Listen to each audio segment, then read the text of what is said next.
Yeah, Tanishka, Avizem Zui.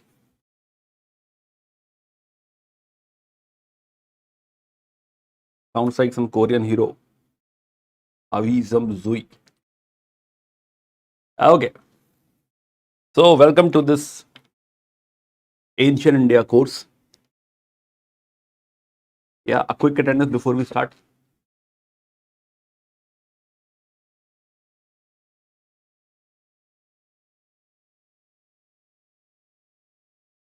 Just a second.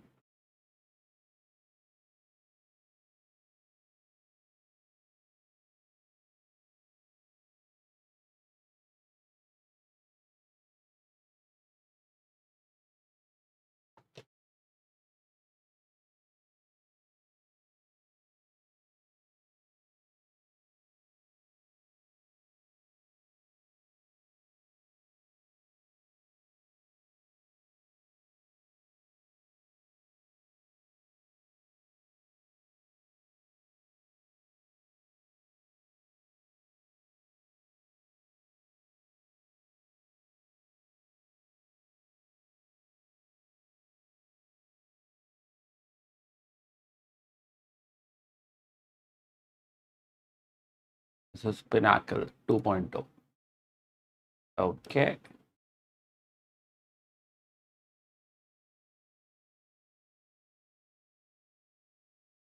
Okay, yeah, Lohit, Kizia, C. Suresh. Okay, Sumit. I'm assuming there are some old students as well. Yeah, Reena, Geeta, Shravani, Yash, Pal Singh. Okay, Ratnala.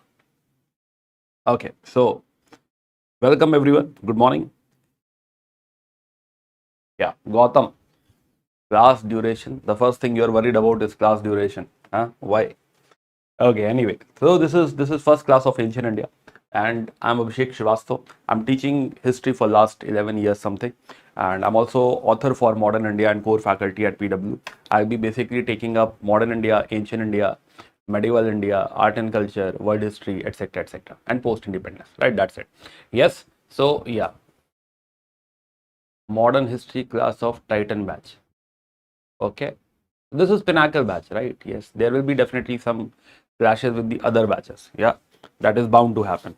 This was the only slot available to me. And yeah, so we don't have any other choice. This is the only slot I have. I'm also not interested in having such an early class. 9 a.m. is very early for me. But still, right? Can't help it. Hai na? Ki, haan, if it is required, then we can't complain.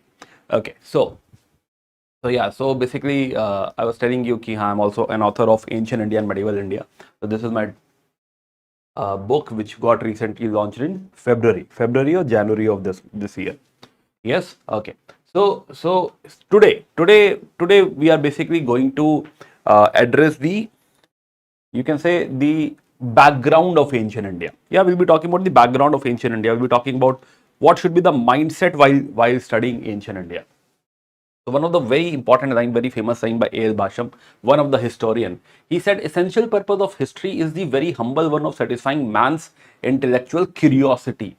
Yes, so this is the first thing I would, like to give away is कि हाँ, you should be curious. The first thing you need to be curious. Ancient India is a topic which you will not be able to easily relate. It is not very much relatable, right? And you must be a bit curious about ancient India, that how the things have panned out, how the things have happened.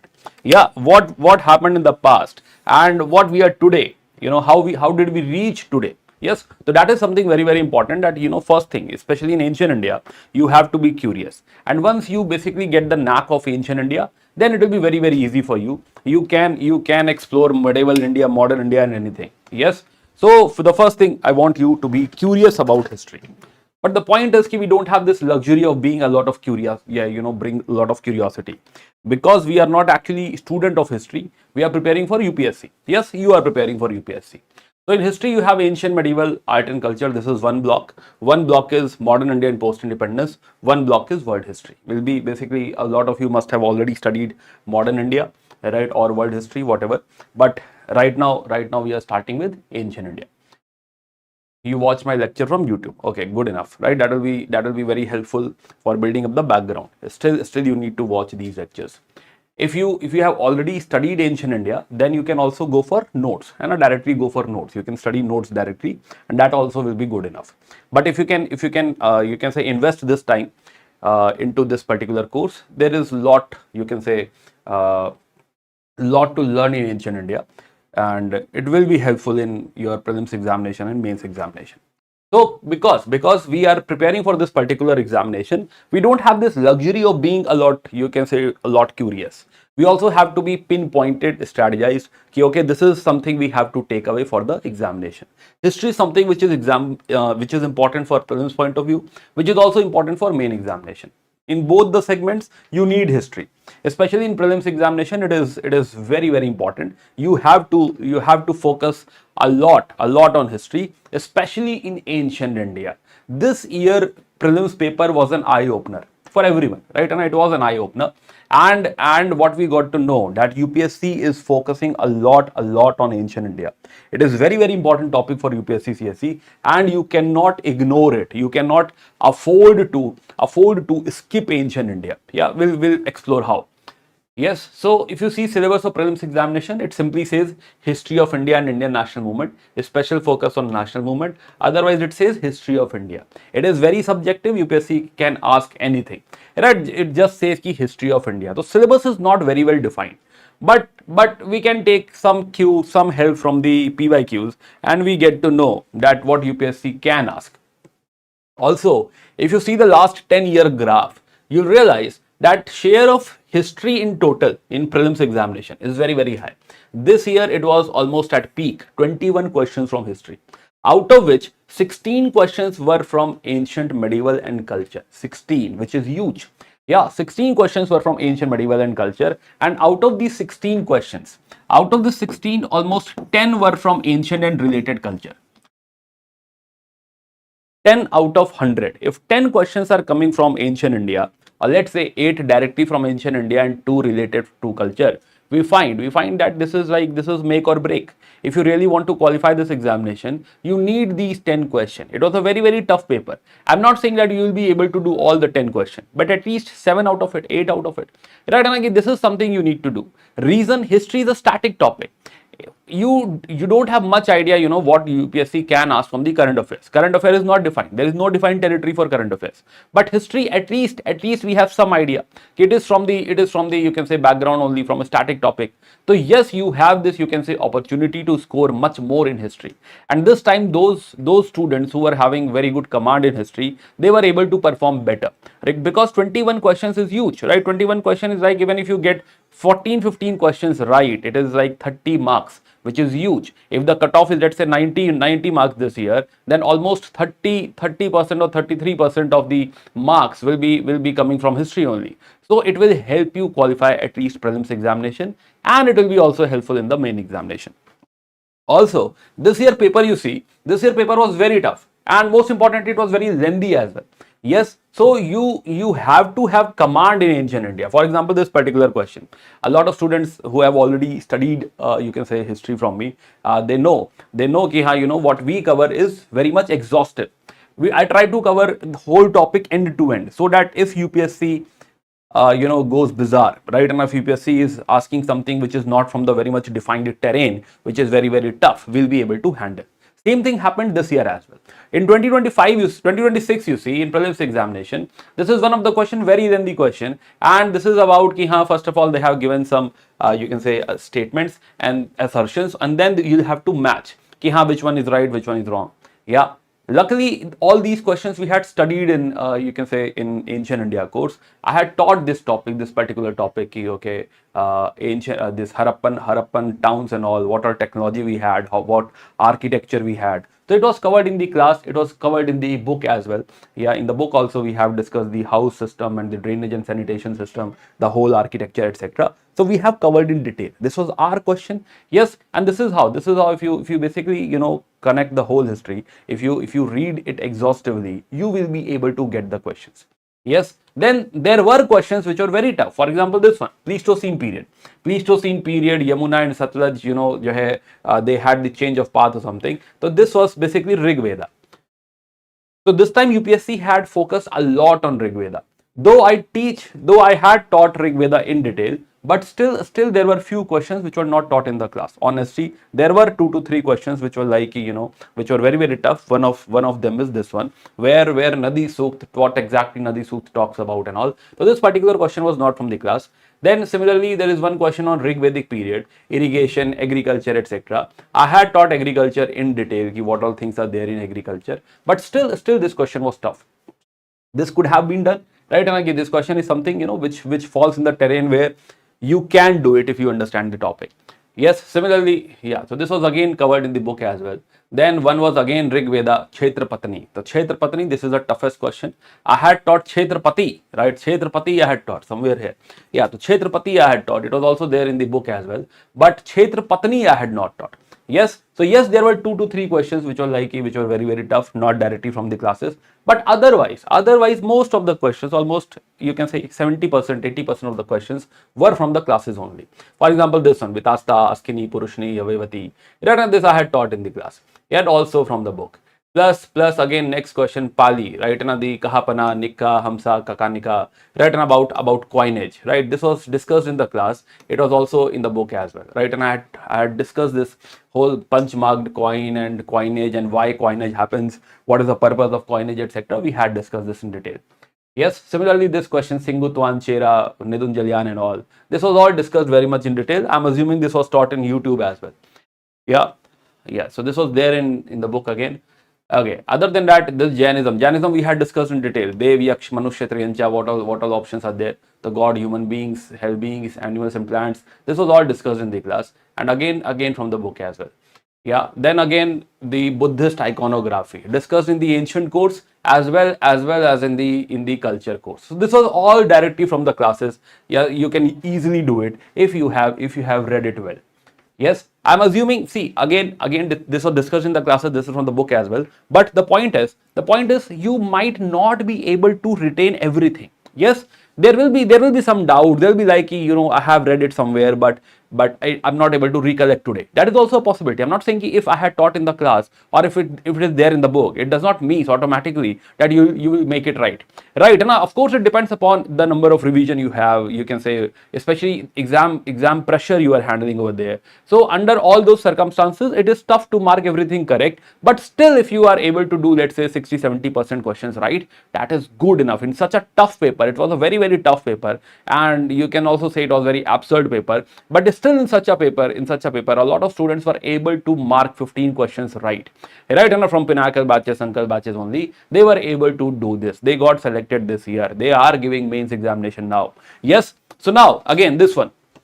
Amravati Stupa. Amravati Stupa, basically this was a technical culture question. Again related to ancient India, but still covered in much detail in the ancient course. Yeah, so this is also from the class only. Yeah, this is from the book Amravati Stupa. My point is you have to invest time. You'll have to be like, you'll have to get this whole ancient India relatable. You'll have to make it relatable. You'll have to focus on it. You'll have to invest time in this because return on investment on ancient India is very, very high. Similarly, gradually what we have seen that, the scope of ancient India or the contribution of ancient India is increasing. In 2025 also there were like 4 questions. Yeah, 4 questions from ancient India. Again in 2024 there were so many questions, 1, 2, 3, 4, 5 questions from ancient India in 2024 as well. By the way, in 2025 and 2024, all the questions from the classes only. I think there was one question which was not from the class. It was Sangbhuti. This was the only question in last 2 years which was not from the class. Sangbhuti. Otherwise, all the questions were from the class discussion only. Again, focus on the classes. Focus on the notes. Do not digress. Do not take a detour. Do not explore so many resources. I'll tell you limited resources. I'll tell you limited things to follow. Just keep on revising it and you will get these questions right. Now, again, there is a myth that ancient India is something which is not important in main examination. But it is actually not true. Now, the syllabus of General Studies Paper 1, it simply says Indian culture will cover the salient aspects of art, literature and architecture. It seems like that the mains examination is more about culture, not ancient India. But if you see the questions of last 2-3 years, in 2023 they had asked, explain the role of geographical factors towards the development of ancient India. A role of geographical factors towards the development of ancient India. This is not art and culture question. This is a proper ancient India question. Again, what are the main features of Vedic society and religion? Do you think some of the features are still prevailing in Indian society? Again, core ancient India question. Yes, then this is medieval question. What are the major technological changes introduced during the Sultanate period? This could have been answered by the medieval knowledge as well. But my point is right now, ancient India is being asked in the main examination as well. It is not being taught in culture course. It is actually core. Both of them are the core, you can say, ancient India topic. Again in 2024, you see Rig Vedic to the later Vedic period, what were the changes in society and economy? Core ancient India question. Again, contribution of Pallavas sounds like art and literature, but this is something we do study while we study Pallavas in the ancient India, or basically medieval India. Then Cholas again about their achievements in domain of art and architecture. This again could be answered with the knowledge of medieval India only. Dedicated culture courses not required for this, but still culture will help. Right now we will basically have deep knowledge of all these things in culture. Yeah. So my point is ki this, and in 2025 again, by the way, Harappan architecture. Now this Harappan architecture will deal in detail in ancient India course only. So you don't have to study this in art and culture. It is again sounds like architecture, but Harappan architecture is something which has to be studied in ancient India course only. Yeah, otherwise Harappan whole discussion will not make sense. So this is something again we had discussed in the ancient India. This is again type of core ancient India question only. And what we understand कि now UPSC is asking ancient India questions in main examination as well. In total, what I can say is that ancient India is important in the eyes of UPSC CSE, and we can't afford to ignore it. Does it make sense, everyone?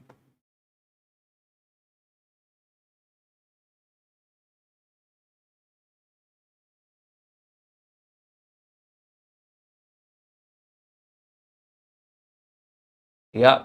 So if you see the contribution of history in main examination, out of 250 marks, 75 marks basically come every year from history, 75 from geography, and 100 marks from society. So of course society is important, but 75 is also not less. It is not like you can afford to miss this, you can afford to ignore this. No. This year 2025 paper was very much balanced, and ancient medieval culture had contributed 30 marks. So you can say that in general 30 to 40 marks is coming from ancient medieval and culture. Modern contributes 15 to 30 marks something, and then post independence and world history, they are not very consistent, but last year both of them contributed 15 marks, which is huge. In total 75 marks. Plus history will also help you in essay writing. So a good command in history. Also history is something which connects with polity, which connects with geography, right? Which also connects with economy. So if you have good, you can say command on history, this will also, help you in the other subjects. It will also give you perspective about the other subjects, why things are happening, whatever way they are happening in other subjects like polity and all. Yes. So try to have good command in history. Okay. Anyway, so the last point before we go further. So as I said, key one thing you need to have is curiosity. Now in this course, there will be two types of things. One is essence of the course, essence, analysis.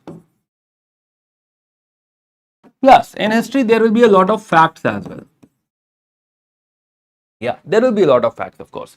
Yeah, which king or what is the name of that particular thing in Pali or Prakrit or Tamil. A lot of such facts will be there. And right now in the first reading, second reading, you'll have to focus more on essence and analysis. Try to understand the crux of the topic rather than mugging up the facts. Facts gradually you'll be able to inculcate, right? And facts is not something you need to target in the very first reading. In the very first reading, try to understand the subject, try to understand the crux. We'll make timelines, we'll make mind maps and all, but the whole focus is understanding the essence and the crux. Of course, like 40%, 50% facts you'll be able to retain in the very first reading, or maybe in the second reading. But gradually, facts is something which will gradually come to you. If you will try to mug up everything in the very first reading, you'll be frustrated. Right? It is not going to be easy, because there is going to be a lot of facts. This is like, you can say, quite obvious, because such a large subject, such a vast subject, especially a subject which connects to so many regions, so many languages, and especially the ancient languages and all. So there will be definitely a lot of things which you'll have to mug up, or you can say gradually you'll have to retain. So facts is something you should not be very aggressive on facts in the very first reading. You should focus on the essence and the crux, and then gradually, once you revise, more facts you'll be able to retain. In the very first reading in the class itself, you'll be able to retain, let's say, 50-60% of the facts, but remaining facts is something, where you should be open to, let the facts come in, let the facts settle in gradually. Yeah, so you should be open for it. Now again, so this was a discussion on the need of ancient India, or the weightage in the examination. Let's go ahead and let's talk about this particular course. I'm assuming a lot of students are there who have already studied some other course with me, most probably modern India. Yeah, you have already studied modern India with me, so you understand how to go about the course.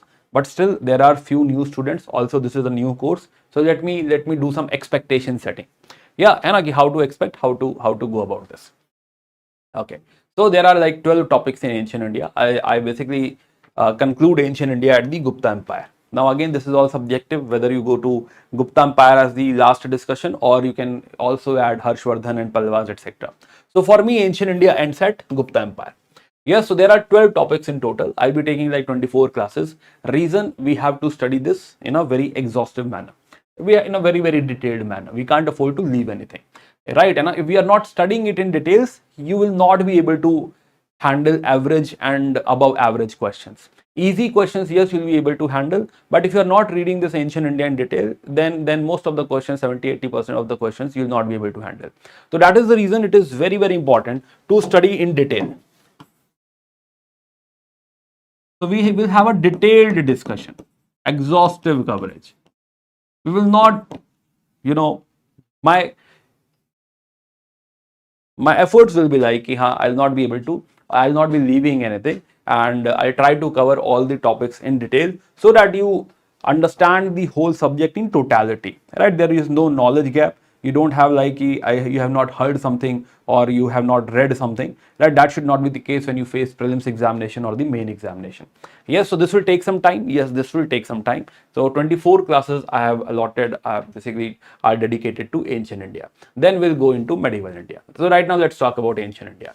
Another thing is, in this course, I'll be making a lot of timelines and mind maps. There will be some ready-made timelines as well, but yes. So one thing which I have been using is timelines. This is I found in my whole career that this is one of the best method to understand history. Timeline is something which will help you segregate the information, segregate the eras, and that is how you'll be able to visualize the whole thing in a much better fashion, in a much clear fashion. So you'll have to make timelines with me. If I'm writing something on the board, you'll have to write. I'll not be dictating anything, because history is more about narration, more about stories. So there is no point, there is no sense dictating stories or narrating. Yeah. And also, you don't have to write the narration. You can, if you want, whatever I'm teaching or something, if you want to write it down, you can write it down. But when I'm writing something, when I'm making a timeline, when I'm making a mind map, this is something you have to note down in your copy. Yes, I'm not following any chronology, or basically I'm not following any standard book over here.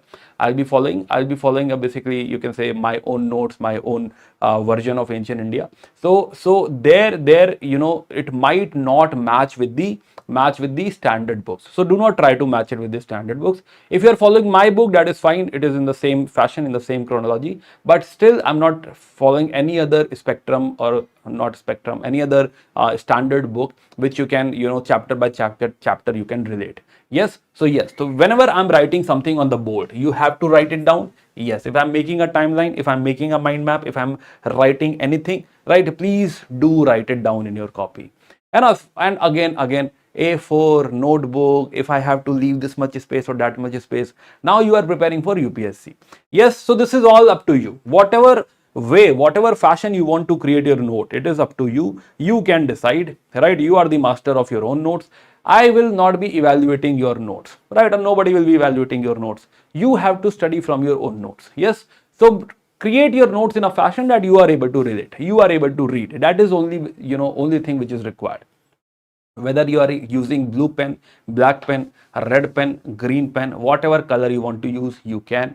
If you want to create very beautiful notes, you can. If you want to create dirty notes, it is up to you, because only you have to study from it. You are not making it for, you can say, you will not be scored on it, ki, what type of notes you have made. Yes, so yeah, so whatever you can say way you want to create it, you can do it. Yes, so timelines and mind maps. Another thing is last 30 years PYQs. So I'll be taking up PYQs once I'll finish the topic, right? Not between the topic. So once I have finished, let's say Buddhism, we will be discussing all the PYQs which were asked in last 30 years. All the PYQs, whether it is related to main examination or prelims examination, whatever. Ancient India, till now, before 2023, it was more about prelims examination, and that is how you hear from people ki it is only important for prelims examination. So yes, so there are not you can say many mains questions from here, but whatever are there, we'll be discussing them. But anyway, there are a lot of prelims questions from ancient India. So for last 30 years, whatever questions were asked in the prelims examination, we'll be taking up after every topic, after every you can say finishing the whole chapter, not in between, not after every class. Yes, once we finish the topic, we'll do it. Daily notes. Yeah, so you are provided daily notes. Some expert, there was one expert who basically you can say attended all my classes and made notes. This comes very handy, right? This is very useful because it is there in a very crisp format, you can say much better format than the class sites. So you can refer to those daily notes, that compilation or something, unit compilation, and I'm assuming the first one is already uploaded, and I'll ask team to upload all the compilations. So daily notes is something you can refer to.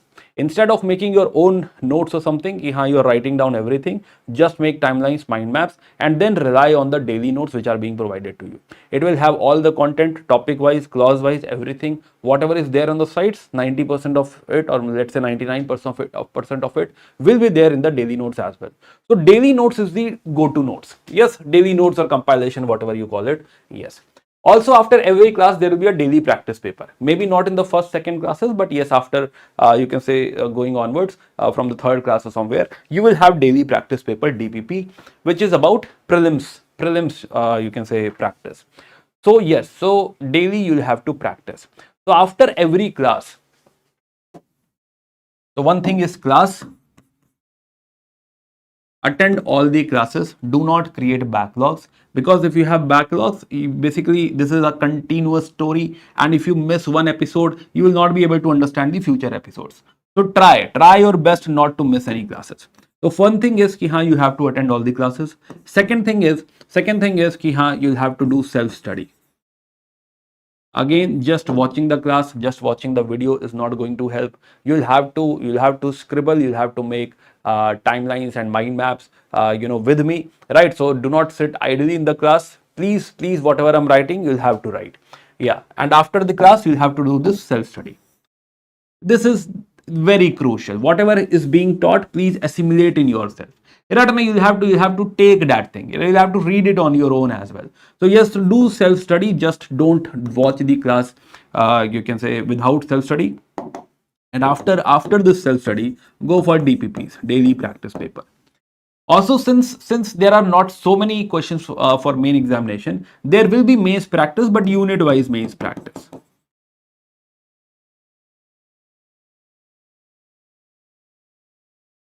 Unit wise mains practice will be given to you. Also, some mains question I'll be also giving to you. We'll be discussing mains questions, their answer, the approach and all. So with the course, not from the very first day, but gradually we will also add, starting from Harappan and all, we'll also add the mains discussion, answer writing discussion to it.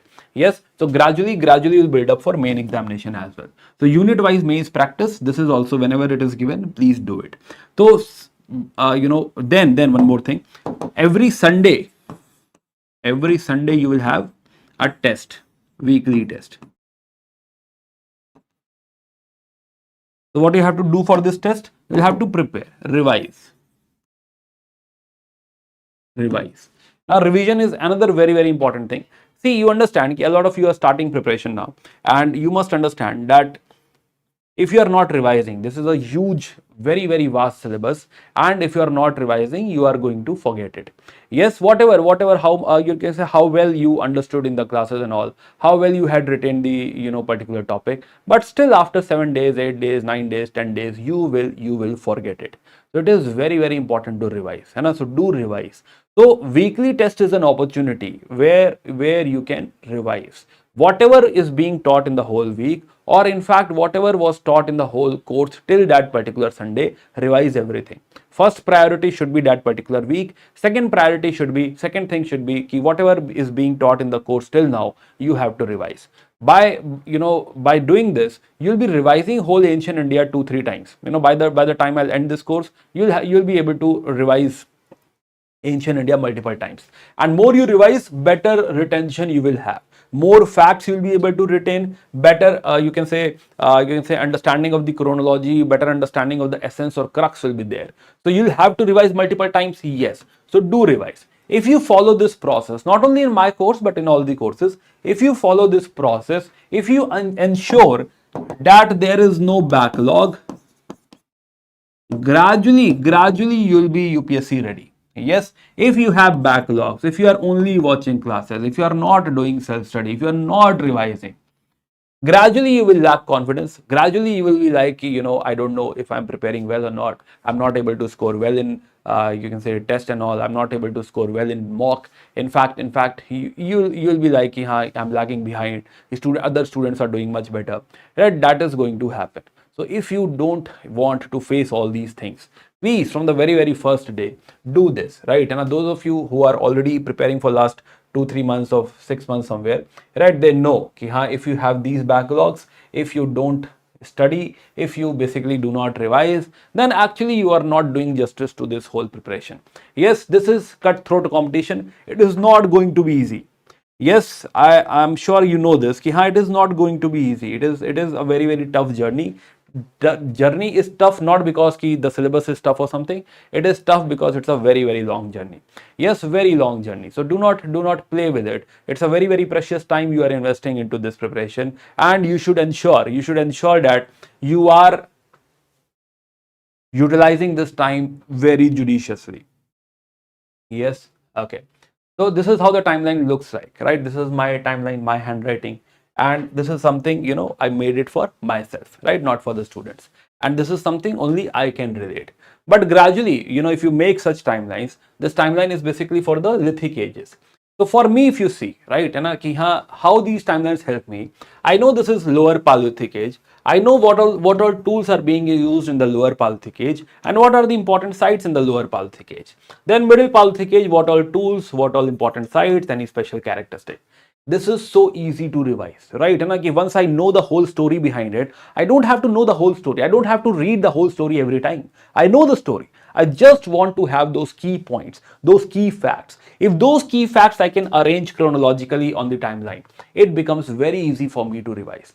Same thing I want you to have, right? And same such timelines I want you to have. I don't want you to make timelines for the others. I don't want you to make timelines to flaunt what beautiful notes I have.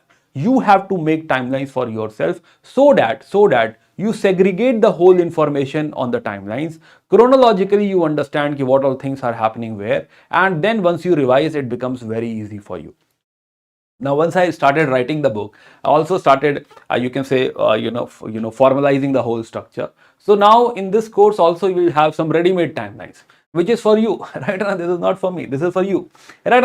If you want, if you're not making good timelines or something, we're not making timelines, you can also refer to these ready-made timelines. Once you have finished this topic, right? And Paleolithic age, lower Paleolithic age, middle Paleolithic age, upper Paleolithic age, then what all tools, what all characteristics, what all important sites and all. So this is there in these ready-made timelines as well. So you can refer to them as well, right? I'll be using them for teaching, and otherwise you also can refer to these particular timelines if you want. Okay, anyway, so we have discussed the expectation from your side as well. Now sources to follow. Though I have already told you, but still let's have a discussion on this. What all sources we need to follow. As I told you, my class sites. My class sites are the core sources. Right, whatever sites I'm using in the class, that is the core source, that is the main source. But since the class sites are the presentations, yes, there are a lot of, you can say, blank spaces in the class sites, and that is the reason ki class sites are very bulky. It is good, one of the best, I'll say, but they are very bulky, and you will not be able to, you can say revise multiple times. Yeah, so what we have is those class sites are converted into daily notes or the compilation which you already have or you will be having, right? And you'll be given the daily notes, the compilation, unit wise compilation. So class sites are basically, you can say inculcated in those daily notes.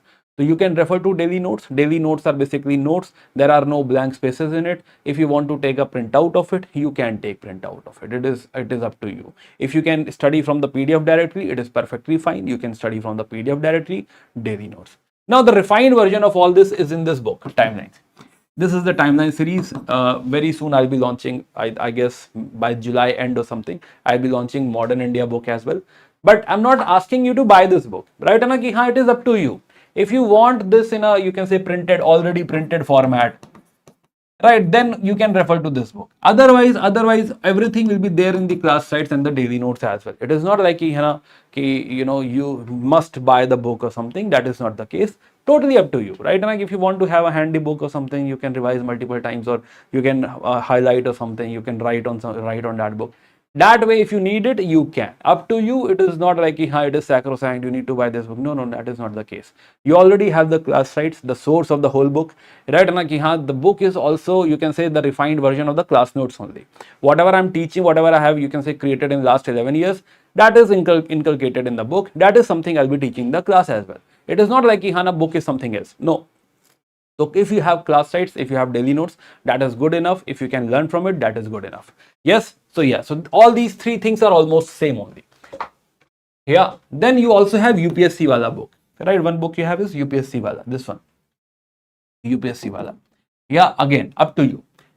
From my side, the only source you need is the first one. That is the only source you need. Multiple revision, I recommend do as many revision as possible from the daily notes, from the class notes, right? If you want to supplement it with the UPSC wala, you can. But since the whole, you can say, the content I have created is exhaustive, so you don't need to refer to anything else. You don't have to refer to anything else. So you just refer to class sites or daily notes or the book. That's it. So the only source which you need to follow is this one. But up to you, since you already have UPSC wala, if you want to follow UPSC wala, if you want to supplement through, UPSC wala or something, you can. It is up to you, right? From my side, it is not at all required, right? And totally, it depends upon you. Now, the third thing is whether you have to study NCERTs.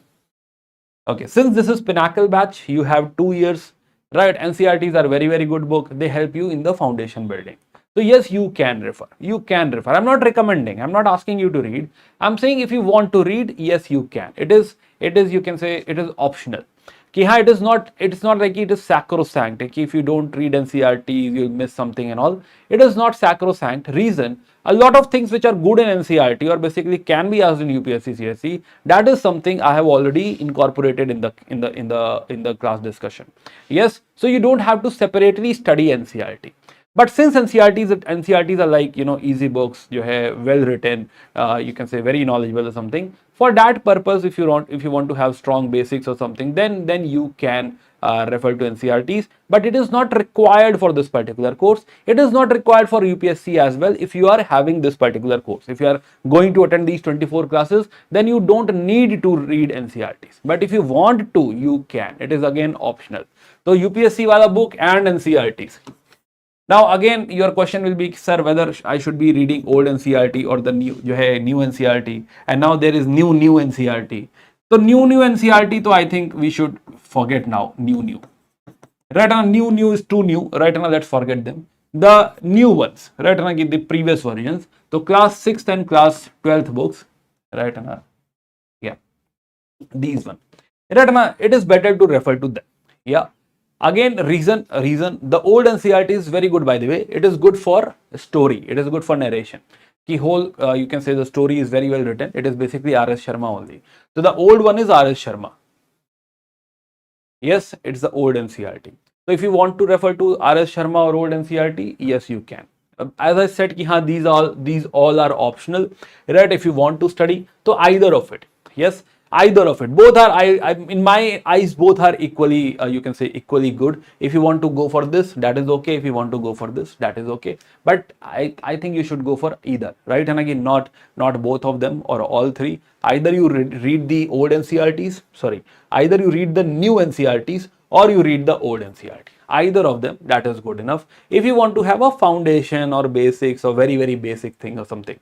Tamil Nadu NCERT, there are some selective chapters which you can refer. Again, you can refer. I have incorporated, right? Still, if you want to read NCERTs directly, you know, I want to read Tamil Nadu NCERT particular chapter. So wherever it is required, I'll tell you, this is a very good chapter from Tamil Nadu NCERT. If you want to read it, you can.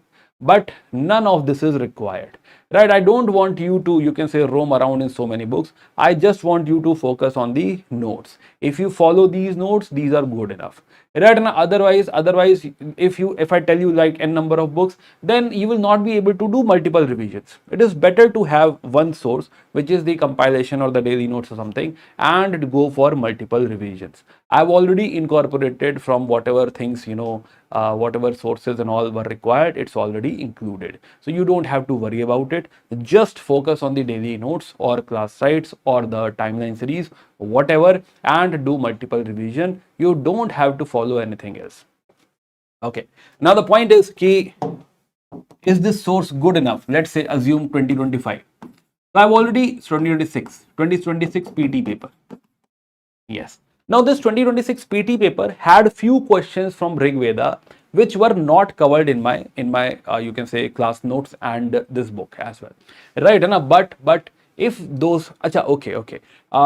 So there are like 2 or 3 Rig Veda questions which are not properly covered in the class discussion previously and in this book as well.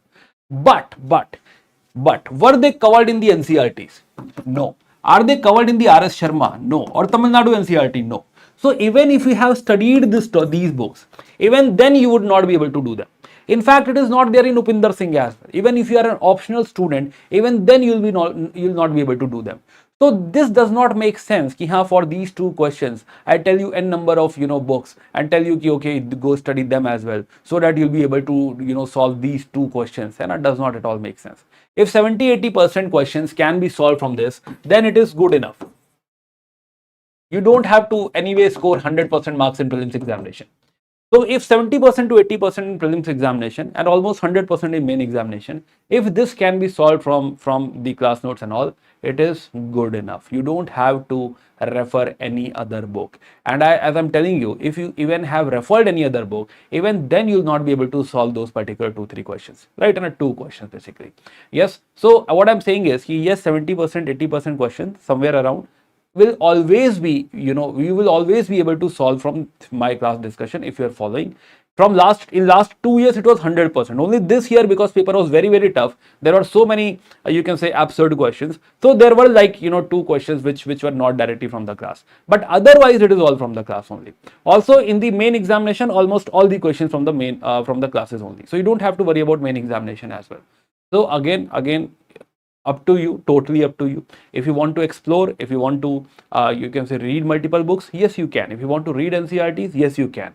But it is not required. You have n number of other subjects. Right now, there are like 19 subjects you have to study. So do not try to become, you can say, expert of history. That is not required, right? You have to be a generalist. This is a general study paper, general study. So you need to become generalist than an expert.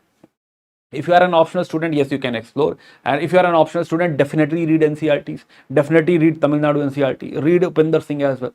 Right now, if you are an optional student, because you need depth then. In general studies, you don't need depth. Though I'll be teaching in so much details and all, so that we are able to handle all type of questions, but still you don't need a lot of depth in it. Yes. So whatever I'll be teaching, that will be good enough for prelims and main examination, good enough to qualify. It was good enough to qualify prelims examination, good enough to handle main examination. So you don't have to, you can say, visit n number of books. I hope you got the point. I think I have emphasized multiple times. So now I guess it is very, very clear. I'm not recommending any reference book. If you have any reference book, if you are already following, then you can continue following. I'm not asking you to leave it. If you have already read NCRTs, I'm not asking you to forget it. It's okay, right? So if you have already some reference book with you or something, right, and you can continue following it. There is no harm. There is no harm in knowing more, right? And if you have more knowledge of something, it will not harm you. So if you have any other reference book already following, let's say R.S. Sharma or let's say any other book, then you can continue doing it. It is perfectly fine.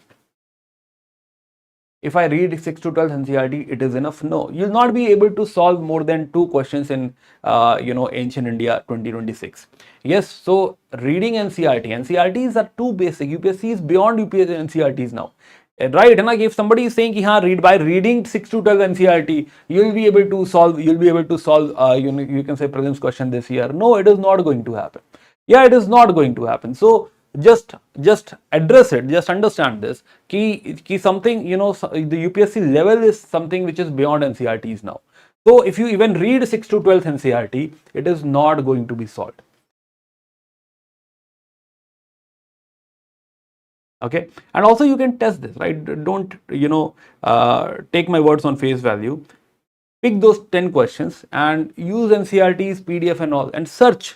Right, now simply search. Now there are so many tools available, so simply search and see how much questions are being solved from NCRTs, and then you'll be able to, you can say, relate to it what I'm telling you.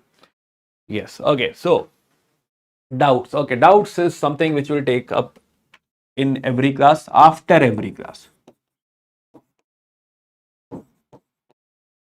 Yes, so doubts, basically after every class we'll have like 10 to 15 minutes of doubt discussion or something, and you can ask whatever you want to ask. Also after every topic also I'll be asking whether you have understood or not, and if you have some doubts in between as well, you can let me know. Yes, not like we'll not have like continuous doubt discussion ki sir ye kaise hua, wo kaise hua. That is not going to happen. But yes, because we have a vast class, and everybody's time is important. So initially we'll focus more on content. In the end, if you have any doubt or something, you can ask. Even in R.S. Sharma, if you read, right? And compare R.S. Sharma as well. Check R.S. Sharma, right? You must be having R.S. Sharma PDF, right? And a test for all those 10 questions. How many questions can be answered from R.S. Sharma? You'll get to know. Yes, so yeah. I'm not saying R.S. Sharma is a bad book or something. It is a very good book. But the point is, it was not written for UPSC. Yeah, level of UPSC is now something different. It is not at NCRT level anymore. Okay, so okay, sources to follow. Okay, so learning process and all we have already discussed. Once the course is over, you need to revise again, keep on revising, give mock test and all, and you'll be through. Okay, so now I think we have enough discussion. We had enough discussion of the course and all, expectations setting from your side and my side. Now let me know if there is something you want to ask, if I missed something. Yeah. If not, we'll go ahead.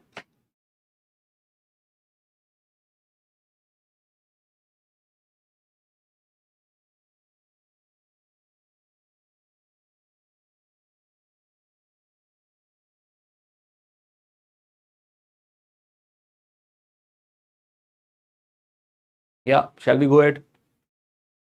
Are we all aligned till this part? Any doubt with respect to courses and all?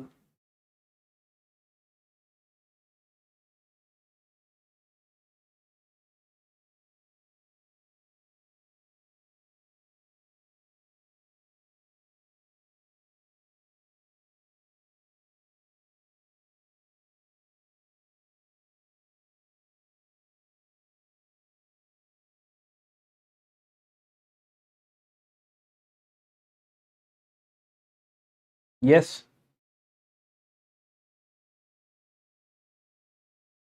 Gurneet, you can raise ticket on the app itself. Right, team will reach out to you.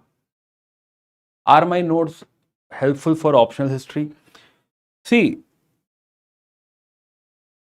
interestingly, optional history has lesser, you can say has lesser content than the GS history. Right, that is very surprising. Yes, why? Because in optional history, you don't need to know a lot of facts. It is only about analysis. So it is comparatively easier than GS history. Right, and history is common. So of course, my notes will be helping you in the optional history as well. Right, and the you can say the whole history, the whole story is of course common, and yes, it will be very helpful. But in optional history, because it is more analytical, it is more about how things have happened, what the process, what are the consequences, and all.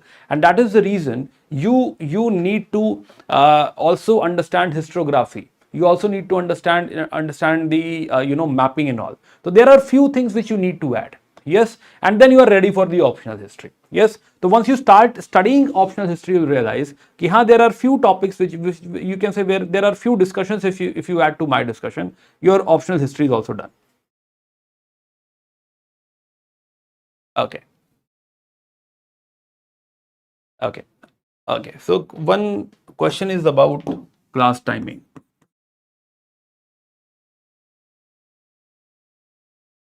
Okay, so in my experience, there is no perfect timing. Yes, you will in general in a steady state, you'll be having two classes. One will be in the evening slot, one will be in the morning slot. Mostly, as depends upon the availability or you can say availability of the teacher and all. But yes, morning and evening time. And whatever time we choose, there will be some students who will have some clashes. Somebody will have colleges, somebody will have offices. Offices might start at 10 a.m. Offices might have different meeting. We are working with USA or something. Yes, so there will always be clashes. So there cannot be any perfect time for it. This is the perfect time. Let's have these two classes in these two particular slots, because it is going to cover like 5 hours, not 5 hours. 5 to 6 hours of your you can say of the day, and that is the time where definitely there will be some clashes. Also there will be some clashes, maybe with the optional subject. Right now, if I do a poll and if I tell you what should be the time, right? Let's say select 3-4 slots. You'll realize that everybody is divided in the whole slots. Right, so it is not possible to have the perfect timing. So if there are some clashes, right now, if there are some clashes, then go for recording.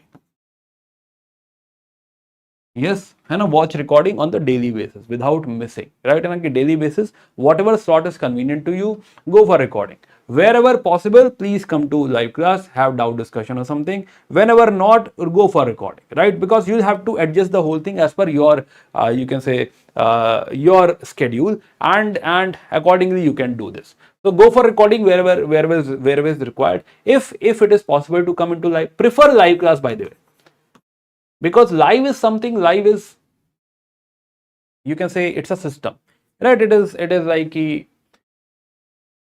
will automatically inculcate discipline, right? It will automatically inculcate consistency for you. Let's say daily 9 a.m. class is there, and if you come to daily 9 a.m. class, you don't need motivation for it.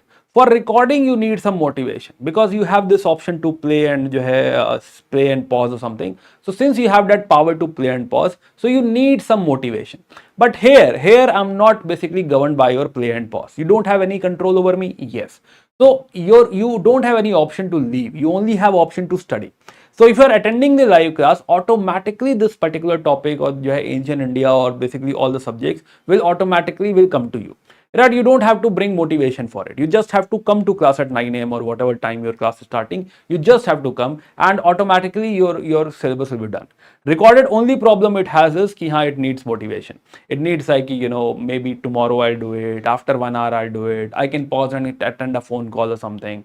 Right now you don't have that option. So prefer live classes, because it is not dependent upon you. Right, and otherwise, if it is not possible, go for recorded and come to live session whenever it is possible. At least you can come on Saturday. Right, now on Saturday, take live. Where? At least on Saturdays. Saturdays, I can invest more time and have particular doubt. You can say I can invest more time into doubt discussion. Right, and that is how you can do it. Yeah. Okay. So, ready? Shall we go ahead?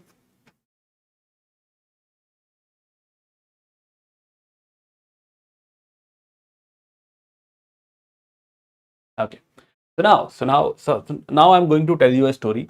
Right, this is evolution story. There will be some technical details into it, and this is something UPSC has not asked till now. This particular year UPSC has just touched upon it, just brushed through it. That I did not ask, but yes, they have reached this, you can say, this area. So maybe next year maybe UPSC will get into this area as well. But till now, when I was teaching this topic, I also always used to say ki ha, UPSC is not asking this. You can simply you can say just listen to this one, this story, and let it go. But now, since UPSC is, you can say, coming into this domain as well, that this year they have shown some inclination, right? And like, they also know about this particular topic. So maybe next year we can have a question from here. Anyway, so I'm going to tell you the story of man, right? And how? As I told you, ki you have to be curious. You need to, first thing you need to know, first thing you need to have, you should be curious. How man has evolved, right?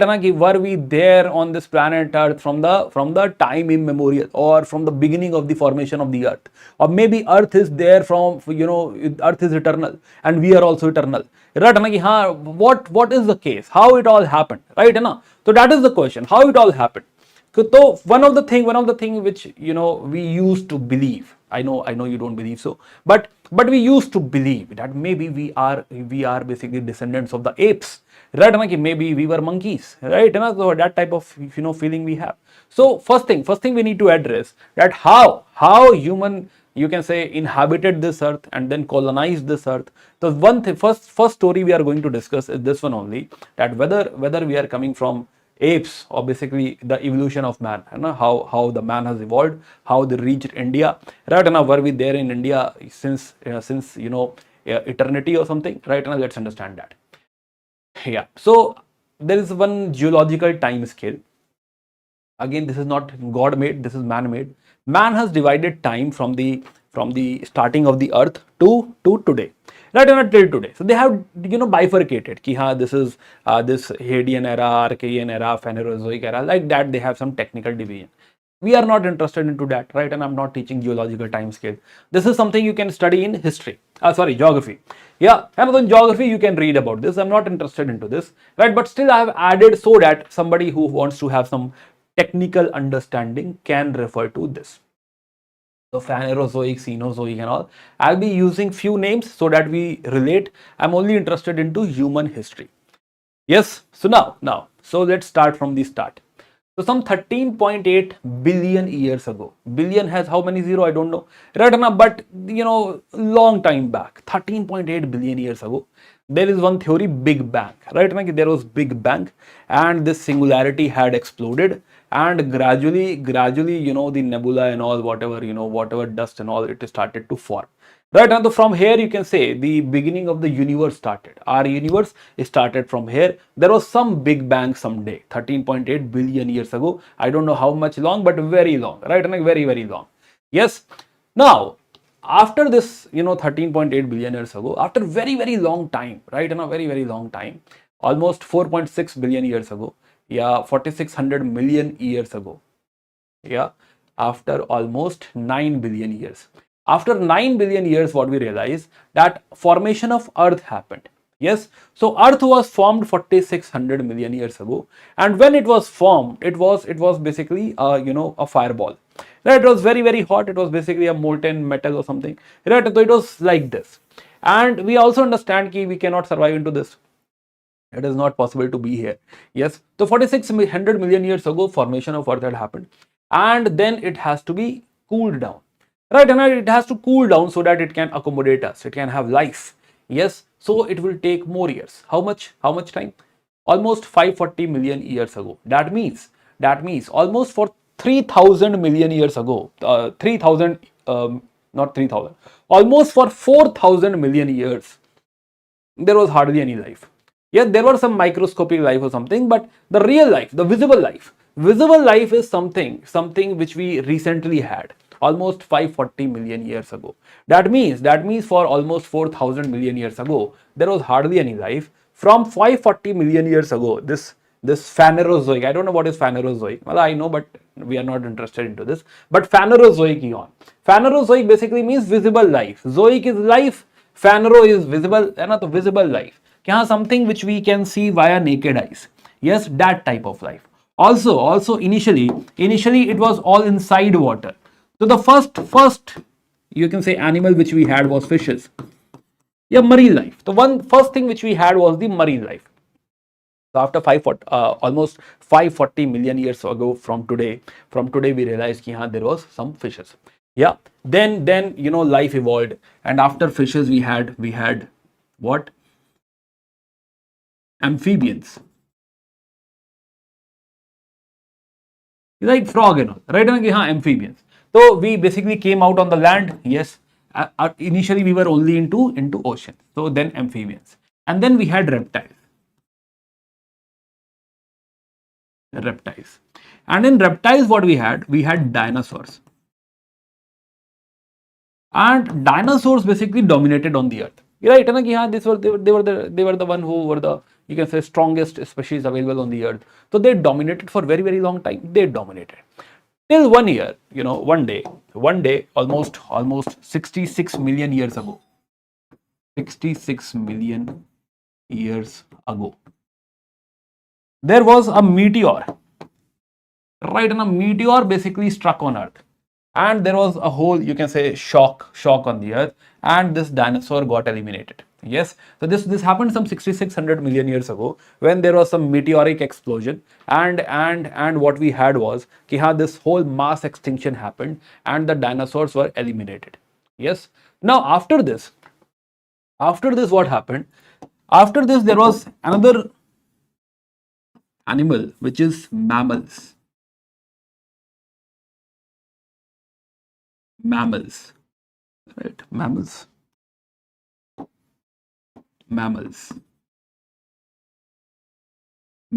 started to dominate. So from 66 million years ago, right? Now again think about this. Earth was formed 4600 million years ago, and now what we are discussing is mammals, which is just 66 million years ago, right? So now we have mammals. Yeah, mammals. And mammals has some special animal.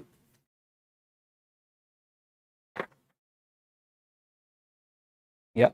So mammals. So there are multiple type of mammals. There will be. Yeah, there are actually. So there are multiple type of mammals. Right. So many type of mammals. Out of these mammals, there is one class of mammals which is called as primates. Yeah, primates. Now this primates also has so many type of primates, so many type of animals. It also has gorilla, orangutan, right, chimpanzee, etc., etc. And this is the one who actually evolved into Homo, humans. So one of the type of primates actually got evolved into humans. Yes. So this human. So we need to understand this story, right? We are interested into this story. Now I told you why, but we are basically involved into the story of humans, and how they basically began to evolve and all. So so as we were discussing, this was long back formation of Earth. Then it cooled down, and some 540 million years ago we had Phanerozoic eon. Right, this is the era of the visible life. Initially there were fishes, then amphibians, and then dinosaurs. And then 66 million years ago, this mass extinction happened, and then age of mammals started. We are living into the age of mammals. Yes, and this age, by the way, from 66 million years ago, this is called as Cenozoic era.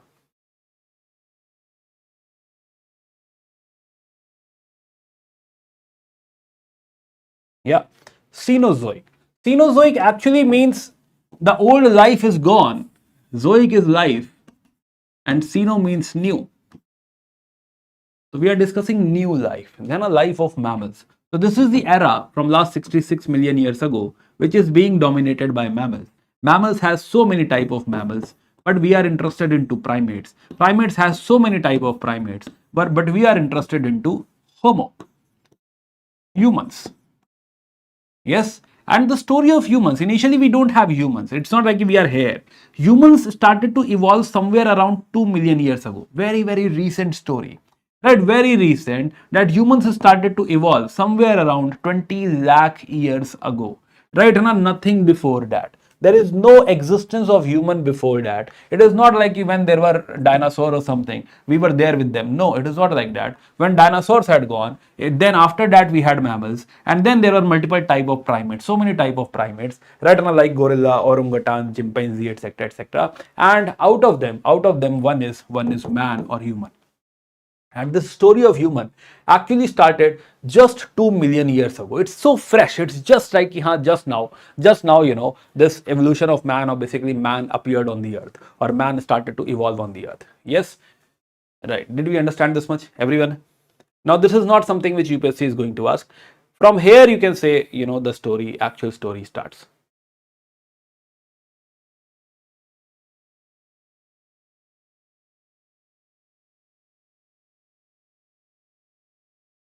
This was the background. Not important for UPSC, but from now we can say ki something, some relevance from UPSC starts from Homo. Before that, it was geography. Before Homo, what we have discussed is all geography.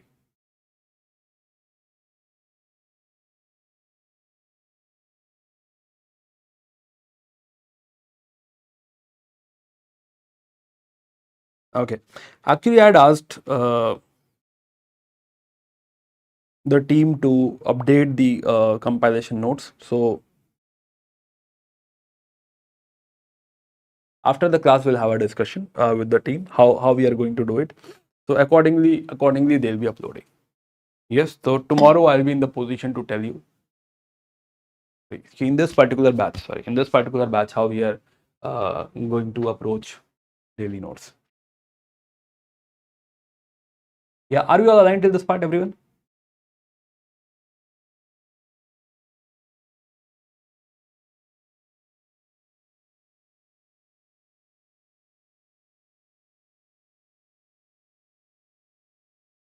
Yeah. Is the chat hang or what?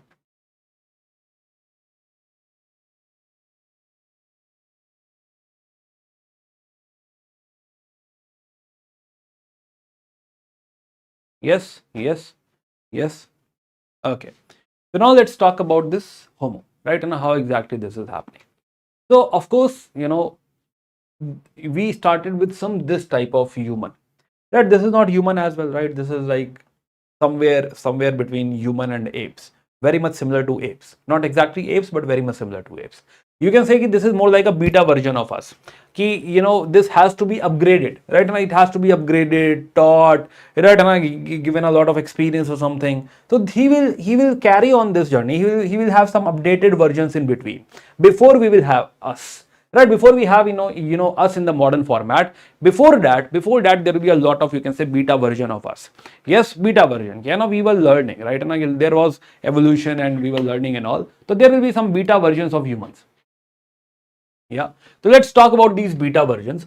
So one of the beta version is Australopithecus. Australopithecus. So story starts from Africa.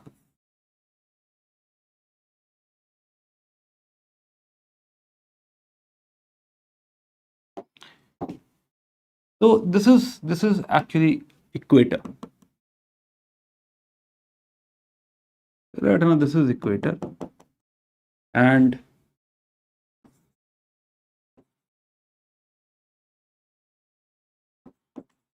equator.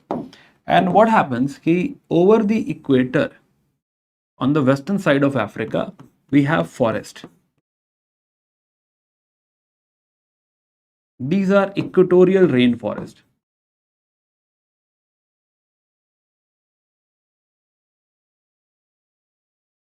Equatorial rainforest. So now these equatorial rainforest, this is the area over the equator where we have daily rainfall, right? And daily you have rainfall over this area. So this is something where we have very dense forest. We have so much of, you can say, you can say wildlife, or especially जो है, we have lot of species over here, right? ना कि here the whole biological system is very enriched. So we have so many species. These are like forests which have so many species of plants and animals and all.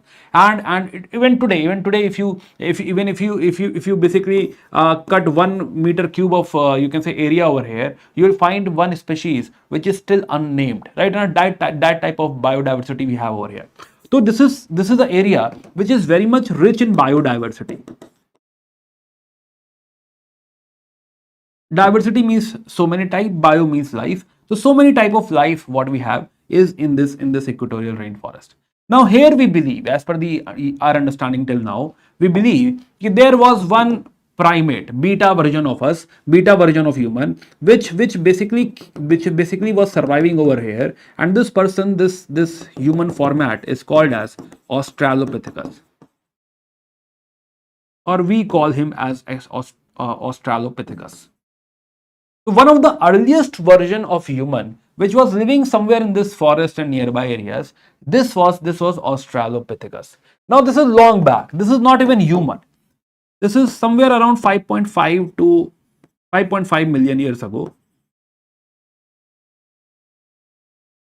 Not exactly human, we don't call him homo, we have given him a separate name, which is Australopithecus. So 5.5 million years ago, he was the one who was living in this area. He is the one who has a lot of similarity with us, right? One of the earliest version of, you can say, us is Australopithecus. So Australopithecus.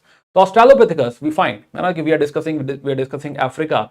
So Australopithecus is somebody who is living in Africa, who has ape and human features, both. Some features from us and some similarities with the ape. And he has a very small brain, 400 centimeter cube brain, very small brain. He was bipedal. So what might have happened? He might have, ventured out of this forest. In forest, what you have? In forest, you have these trees to climb upon. Yes, and again in the forest, like apes and all, he must be climbing over the trees and all. But he might have came out of the forest. And once he came out of the forest, he don't have any tree anymore. Now, out of the forest, what we have is in this area, this is the area which is actually a grassland, grasses. Right now, these are like grasslands. So in this area, we don't have those many trees. And when you don't have trees to climb upon, right now, then you basically start to crawl on the land. Right now, so that you must have seen, gorillas, walking.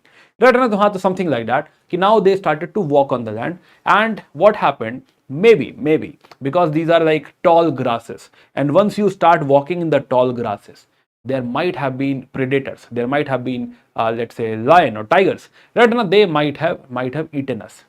So then we must have realized that we should not be walking on the land like this.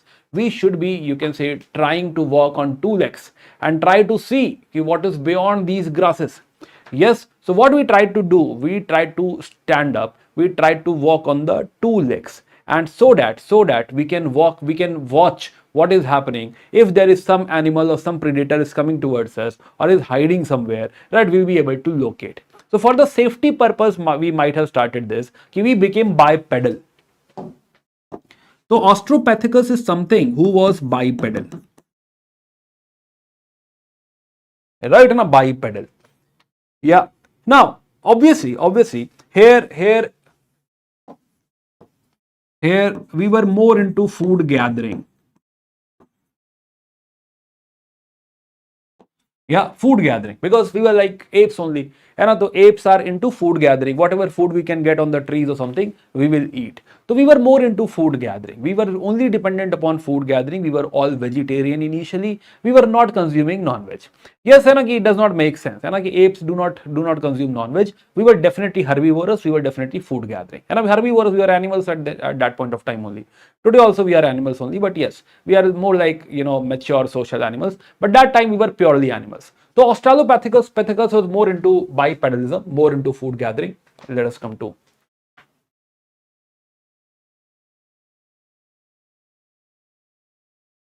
Yeah, had a pot belly as well, and no six-pack abs, only pot belly. So we had some pot belly. Now what happened? From starting from let's say 44 lakh years ago or 5.5 million years ago, whatever, we realized that somewhere around 2 million years ago, climate change happened. Yes, कि हाँ, till now we were accustomed to this grassland area. We were trying to find out whatever fruits and all we can have. But somewhere around 20 lakh years ago, 2 million years ago, ice age started to happen. Right, and the climate got changed, and now it is very, very cold. So gradually it became very cold, and this is basically ice age. You must have seen this movie Ice Age and all. Right, it is that era where we have ice age. So now Australopithecus started to experience ice age, and he was not made for it, right? This beta version was not working for ice age, so gradually he got extinct. So we lost Australopithecus after this particular era. Somewhere around 20 lakh years ago, we lost Australopithecus. But somewhere another species called Homo habilis started to appear over here. Homo habilis. So now the next species which survived. Now this is ice age. So in this ice age, the first species which survived was Homo habilis.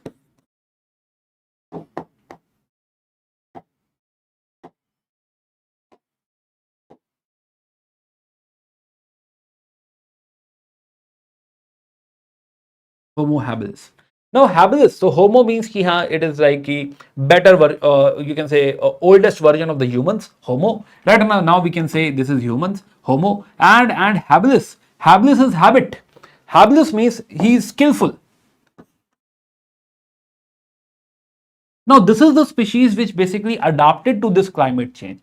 So this is the more, you can say, more like transition species. Yeah, this species got you can say accustomed to this particular type of climate. Maybe they figured out fire as well. Right? And fire is something which is okay. Let me tell you. This is something which is you can say this is species which started using hands. Right? And already you were bipedal and your hands were free. Right now, since your hands were free and you realized that there is one thing called stone. Now, Homo habilis is the first species which realized that they can pick stone. Right? Maybe it started like there was some animal hunting you. If some animal is chasing you, you have limited options. Right? Especially in this era, you have very, very limited options to escape. One thing is you can start running. Right? Another thing is you can climb a tree, but maybe this is a grassland. You will not be able to find a tree. What else you have? So maybe somewhere, while running, we got our hand on the stone, right? And maybe we picked up the stone and we have thrown that stone towards that animal, and somehow we saved ourselves. And we realize that this stone is super important. The only thing we have in this particular era, very strong thing which we can use, is stone. None other. We don't have any metal. We don't have any other strong element to basically save ourselves or to do something. The only strong element which we have over here is stone. And we realized that stone is our only friend. In fact, stone became God. Right? When today's stone is God to us, right? And we still worship the statues made of stone. Right now, we realize that stone is something, we realize that it is our friend. It is going to be super helpful. And since now we started to picking it up, initially maybe we just use the whole round stone, bola type of stone. We are using the whole stone to maybe crush something, to kill something, right? Now, something like that. Also in this era, most probably, we are not very, very sure about this, but most probably, maybe fire. Fire is something we might have started to use over here. Also, since now this is ice age, we hardly can find anything. Right now, there are hardly much animals left over here to eat, to basically to survive. But gradually, what we realize, in fact, the plants will also be less. Now we don't have much plants. The food, the limitation, the food gathering. Now the food gathering will not be, you can say, in ample amount. We don't have enough food to survive in this particular stage. So at this point of time, most probably at this point of time, we decided to have non-veg. We became meat eater. Maybe. Yeah. So most probably, this was the point where we decided to eat non-veg. Ki haan, whatever animals we have, because it is about survival now, right? Na, ki haan, either you can say ki no, I'll not eat meat, I'm a vegetarian or something. Or if you really want to survive, you want to live, then it is better to kill someone. Right? Na, it's better to kill an animal and eat. So at this point of time, most probably, we started to hunt. So we became meat eater and we actually became a hunter. We started hunting. And obviously, food gathering will continue. It's not like we forgot food gathering. Yeah, and somewhere over here we started to hunt as well. So this is the point. So this is a skillful person. Even the brain of Homo habilis is better than Australopithecus. It is 500 to 700 centimeter cube. We started to use stone, even breaking it into pieces and all. And here, while using stone, we got this idea of tools.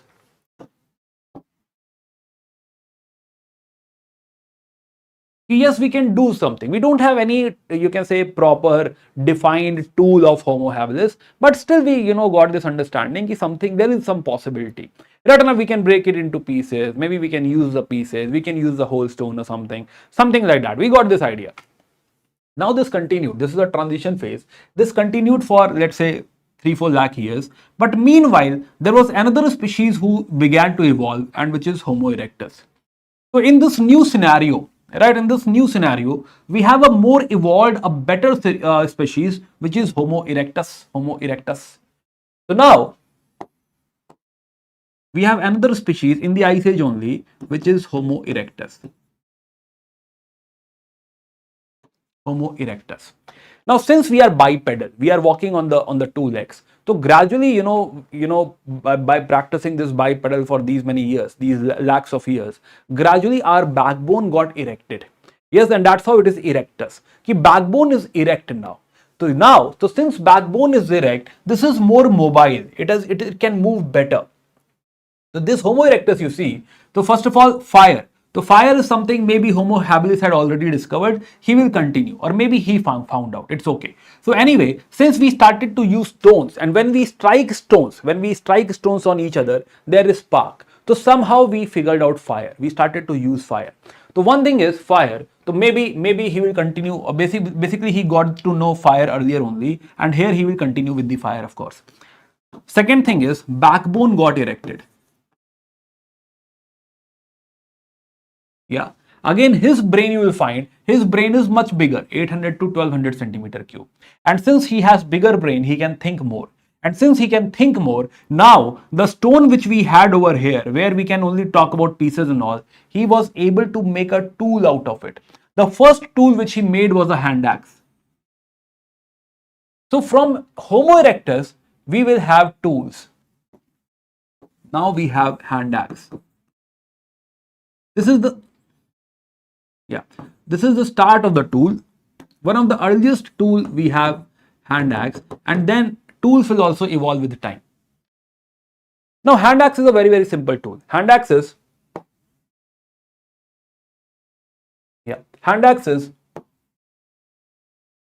suppose you have a, let's say, stone, and then you start breaking this stone using another stone. Right, and you hammer on this stone, and gradually you chip out the external surface, and you create something like this. Yeah, this is the hand axe. Yes, then you also make some grips over here, so that you can hold it. It should not slip. Right, so this is the hand axe. I can hold it like this. This is the simplest tool I can have. This is more like a hand axe. I can hold it like this, and then I can maybe kill animal, or basically cut a tree or something. Not exactly I can cut a lot of trees, but at least I can chip the bark or something. That's something I can do using this hand axe. So one of the earliest primitive tools which I have is hand axe. So we started to have hand axes, yes, and gradually we will evolve. Once we create this, we'll get to know that more things can be created. We'll keep on evolving tools, later on. So this Homo erectus is the one who basically, you can say, is the one who basically did all the R&D.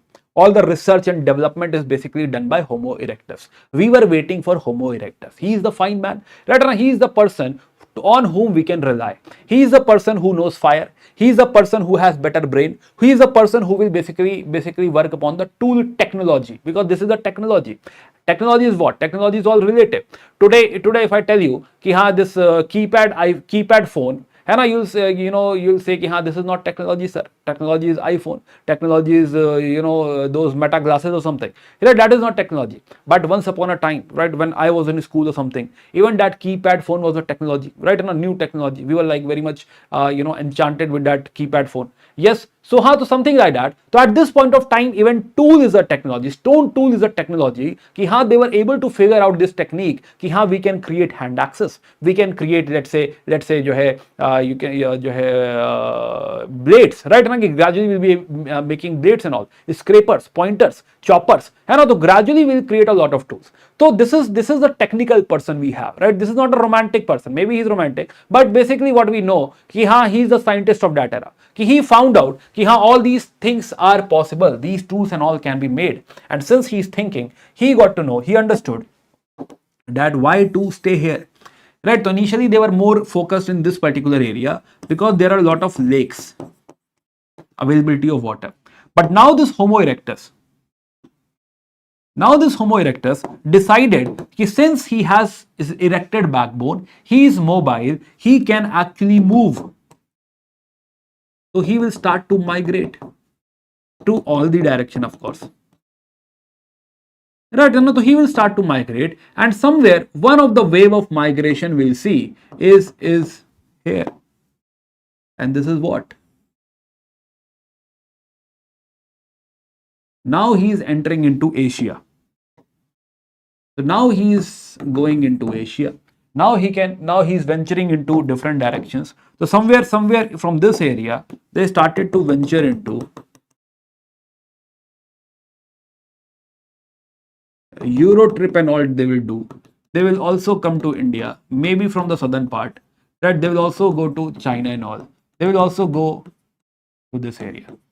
Yes, they will start to migrate. Yes, the one important thing is migration. Now he is out to colonize. So he is a very, very important, you can say, species. And now he's colonizing. He's migrating from Africa to Asia to China to Europe. All these areas, this Homo erectus will migrate. And he will survive for very, very long time. Very long time. Yes. So he will survive somewhere till you had 2 lakh years ago, till we have another species which is Homo sapiens. Now let me show you this migration as well. Yes. So this is how. So this is how they started to migrate. Somewhere they were located in this area, Lake Turkana area, and then they started to migrate. So they had gone to Europe, they had gone to China, India, right, and also to Southeast Asia and all. Yes, so this is how they started to migrate. So now we started to colonize India, colonize world, not India only. And then finally, roughly around 2 lakh years ago, this is still ice age only. This is all cold only. So this is still ice age. So somewhere around 2 lakh years ago, we have another species coming in, which is the Homo sapiens.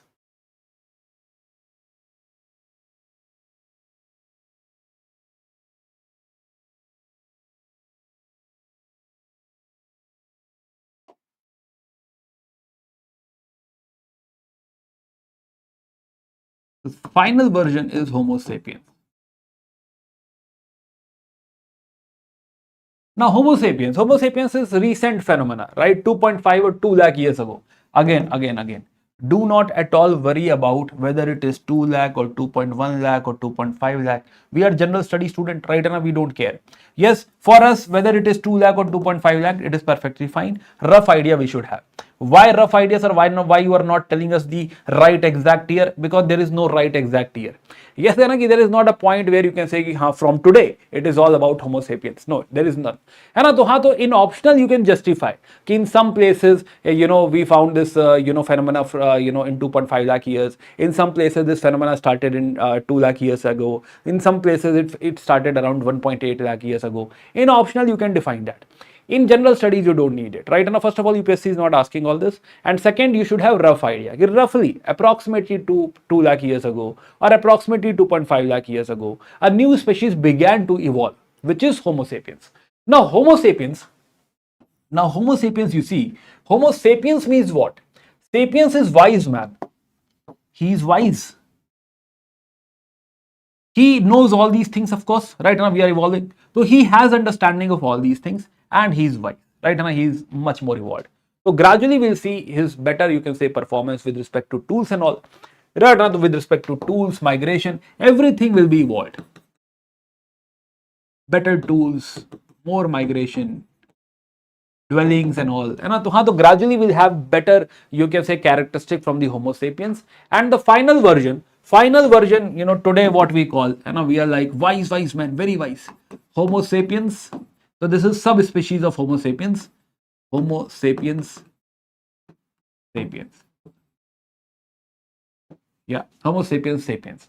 This is very recent, 1.15 lakh years ago, almost 1 lakh years ago. We have Homo sapiens sapiens. Now, brain is much you can say bigger. It is like 1200 to 1800 square centimeter cube, and it is more like today what we have. कि हाँ जो है, we have larger forehead, thinner bones.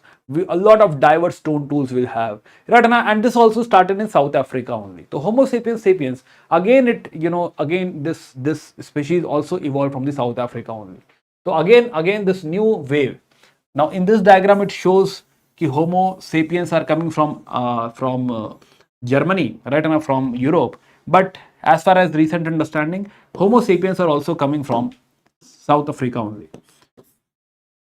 Yeah, and then Homo sapiens finally colonized the whole world. The red one is the Homo sapiens. So the final version is Homo sapiens. Now the difference between Homo sapiens will feel more. For example, finally we'll have languages and all.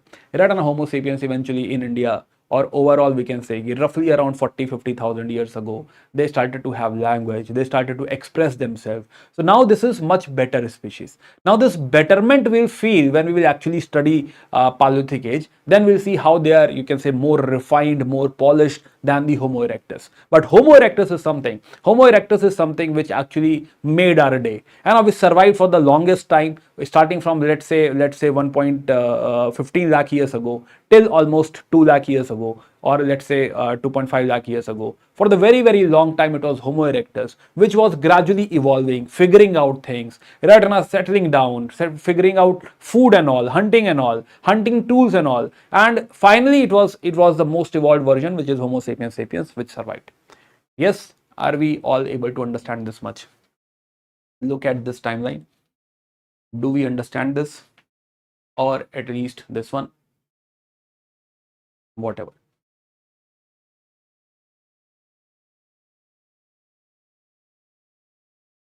Now one question is, what is Neanderthal? Sir, somewhere I have studied there is Neanderthal as well. Yes, we'll come to it, but at least do you understand this much? Now, if you have anthro optional, or let's especially anthro optional, if you have, this is a topic which you deal in detail in anthropology.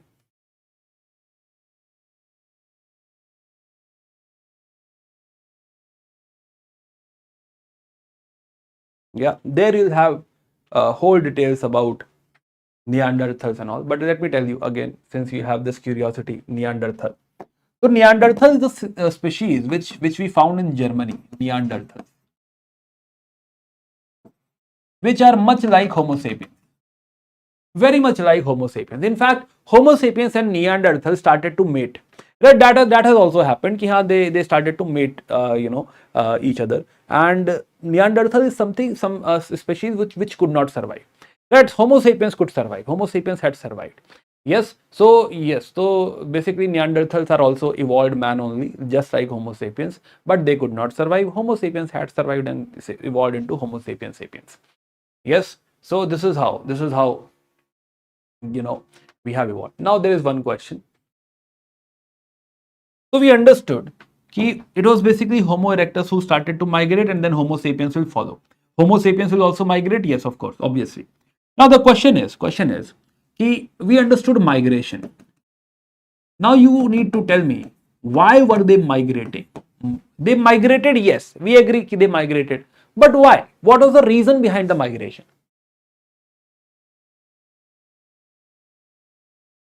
Why were they migrating? What was the need of migration?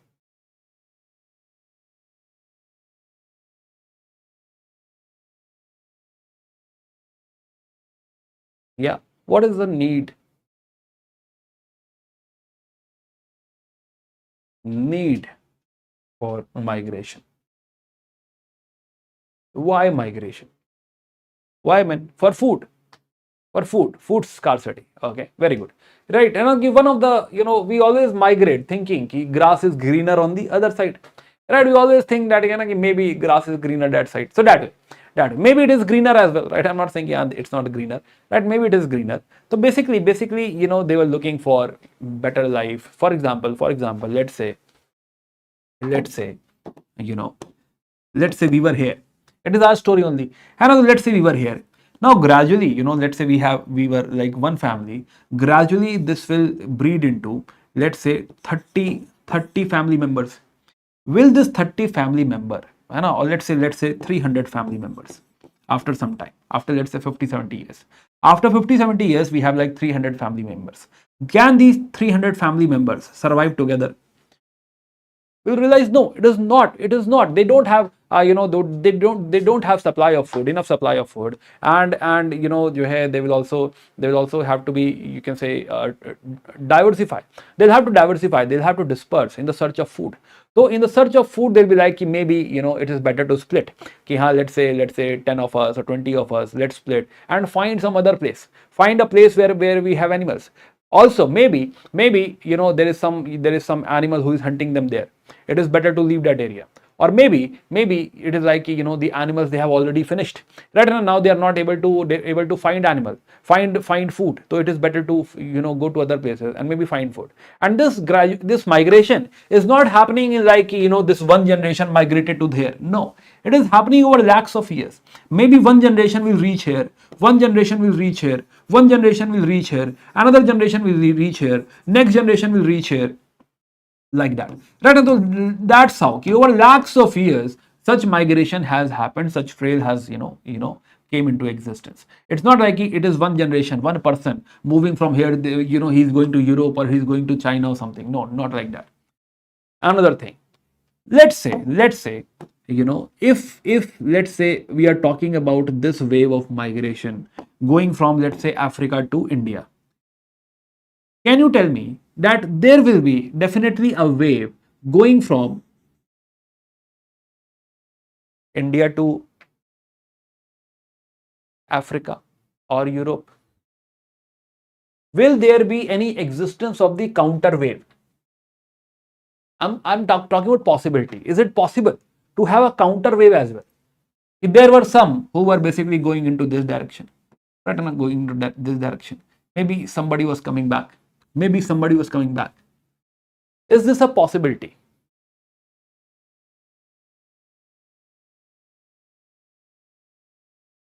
Possibility.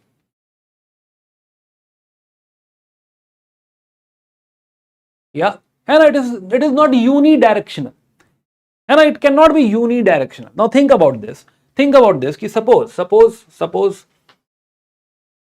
suppose we somehow, our family, our ancestors somewhere brought us at this point of time, at this particular point, right now somehow. And so suppose today we are standing over here. Yes. Now, will you tell me that if I want to migrate, I will only migrate in this direction? No. Today, if I decide to migrate, maybe I can go into this direction, maybe here, maybe there, maybe back. Right? I'm standing over here and I can go into any direction, right? It is not like it has to be unidirectional only. Since my ancestors came from Africa, so I'll have to go forward. Right? That is not the case. So it has to be in multiple directions. It cannot be like it's unidirectional. It will always go into this direction. Right? So one way is why they were migrating. Another thing is it is multiple directional. Right? It is actually random. It is random migration, right? You can say path to migration ki this is a path where they will follow, right? Like it's easy to show the arrow ki they will go there and all, but it is actually multiple directional. And second thing is it is actually random, and we also understood the need for migration. Now another question, last question. Suppose people over here developed a technology. Let's say they developed how to create blade out of stone. Let's assume कि हाँ, they basically found a new technology. Now they know how to create a blade, how to sharpen it, sharpen the edge of the blade, and now they are, you can say, much more efficient in killing. Right? They are better hunters now. Now the question is, if this technology was derived at the point A, will this technology move to point B?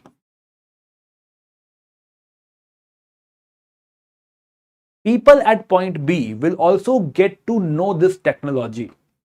Yes or no?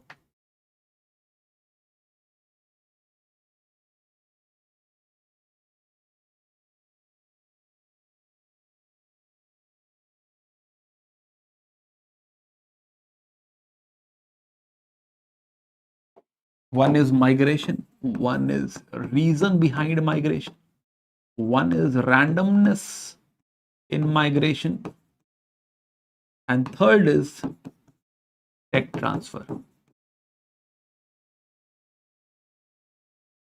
Yes, yes, yes. It will be carried forward. It might be. If it is not lost, it may be. It may be carried forward, and it's not necessary that whatever they have invented will carry forward. But yes, there is a very high chance. There are very high chances. If there is new technology, gradually it will get transferred. Gradually, very good, very well said. Somebody said it will take some time. Yes. Another point is yes, there will be technology transfer, or you can say there are high chances of technology transfer, and that is how we will evolve. But we also understand that there will be some gestation period. There is no WhatsApp group, right? Or there is no YouTube video कि हाँ, now I know how to make a blade, I'll upload a YouTube video of it कि हाँ, blade बनाने के 5 तरीके, right? And everybody will follow. No, it is not going to be like that, right? So knowledge transfer, technology transfer will take some time. One generation will know this. When another generation will move into this direction, people will get to know over here as well. When another generation will move into another direction, right? So maybe from A to B, the same technology might get transferred in, let's say, 1,000 years, right? Or maybe 10,000 years, whatever, right? But it will gradually, it will get transferred, or most probably it will get transferred. Yeah, of course, it is not a necessity, or it is not like sacrosanct that it has to be transferred. We have figured out how to make a blade, and it has to be preserved, and it has to be given. No, it is not like that. All technologies are, maybe they have developed n number of more technologies. Now we don't know about them. Similarly, there will be some technology which will not be transferred, and there will be a lot of technologies, a lot of, you can say, innovations which will get transferred, but it will take some time, right? Maybe 100 years, or maybe 500 years, maybe thousands of years, maybe lakhs of years, right? But it will get transferred. Yes. So now we understand this. Now one last question: do we have such migration today as well? Do we migrate even today, or this is some ancient phenomenon we have never heard of it? Sir, this is the first time we got to know कि हाँ, people are migrating.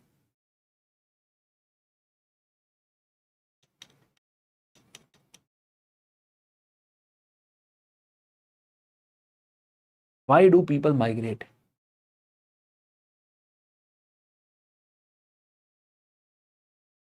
Yeah.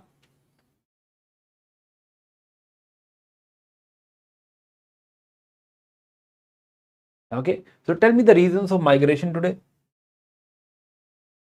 Why?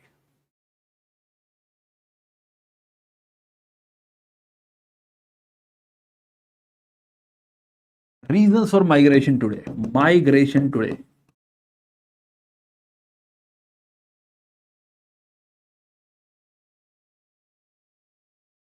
Yeah. One, I'll help you out. One is job. You find a new job in Bangalore and you go there. Better life and jobs. Okay, better life. Push and pull factor. Very good. There are a lot of push and pull factors. Yes. Better lifestyle. Okay. What else?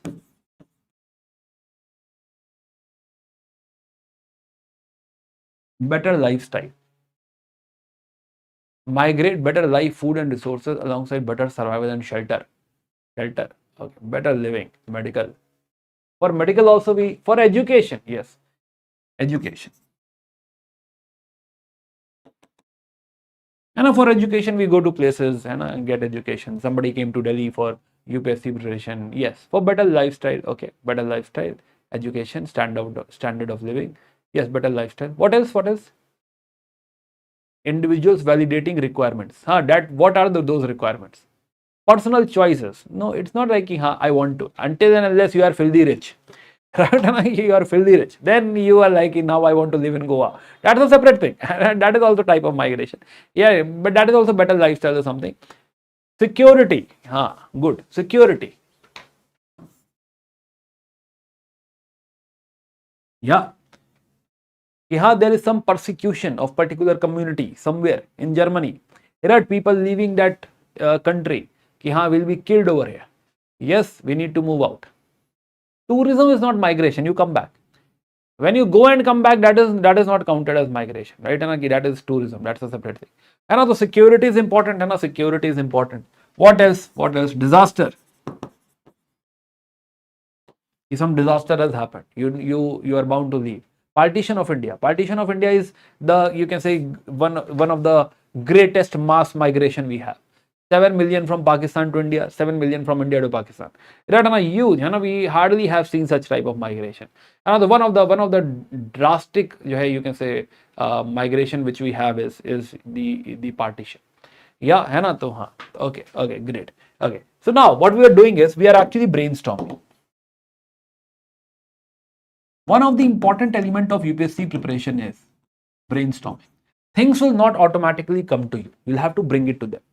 While you have studied, let's say, some particular topic, and you have to write a mains answer in the initial stages, right? And for right now, and I'm a beginner, the first thing you need to learn is brainstorm. Whenever you have a mains question, brainstorm. What all factors are responsible, and let your brain go, you can say, random about it. Let your brain wonder about it. What all things can be part of that particular question, and brainstorm. The one thing you need to learn is brainstorming. Let your mind wander. Let your mind go deep into that particular topic and think about what all things can happen. Right? This is how you will be able to open your mind. And so initially it will be tough. It will be like, I have some limited idea. For example, just somebody said for choices, right? But the question is about what choices, right? What type of factors are there? It is not about it can be different for different one. That is the exactly question. What is different for different one, different person? Yes. Culture can also be one factor, yes. And so you need to start think into that multiple dimensions. You'll have to train your mind for brainstorming in UPSC, especially for mains answer writing. You can develop these multiple aspects, multiple dimensions. Can there be more aspects? Yes, there can be more aspects as well. There can be some political reasons, as I told you. Yes, there can be some political reasons. For example, like partition we had discussed. So there are political reasons as well. That the country is being partitioned, country is being, you can say, changed or something. There is some administrative changes, something, and that is also possible. There can be some administrative reasons. The government decided that this particular village has to be acquired for some development purpose. Now people have to leave that village and go somewhere. So there can be some administrative reasons as well. Yeah. And there are some economic reasons which you are telling me, job and all. There can be social reasons, like you say, culture and all. There can be environmental reasons like disaster and all. You have to start thinking about it.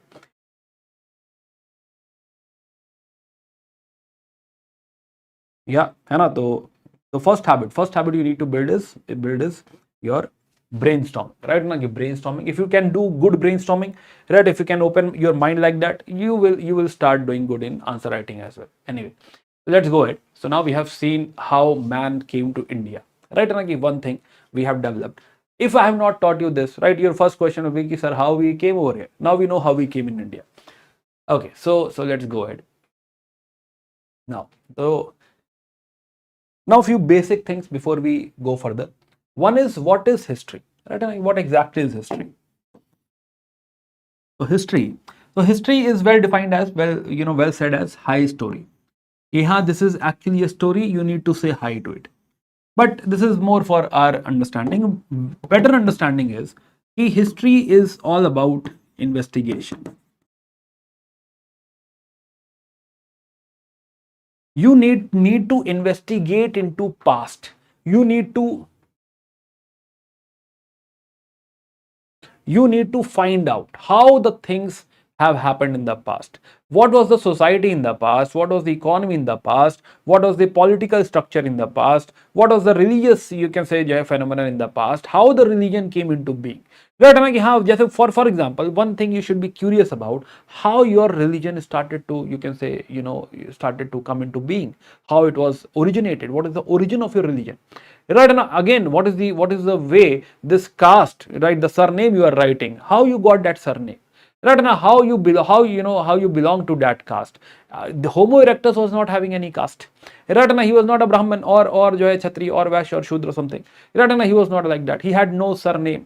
He was simply erectus, or in fact erectus is something, we named him. He was not having any name as well.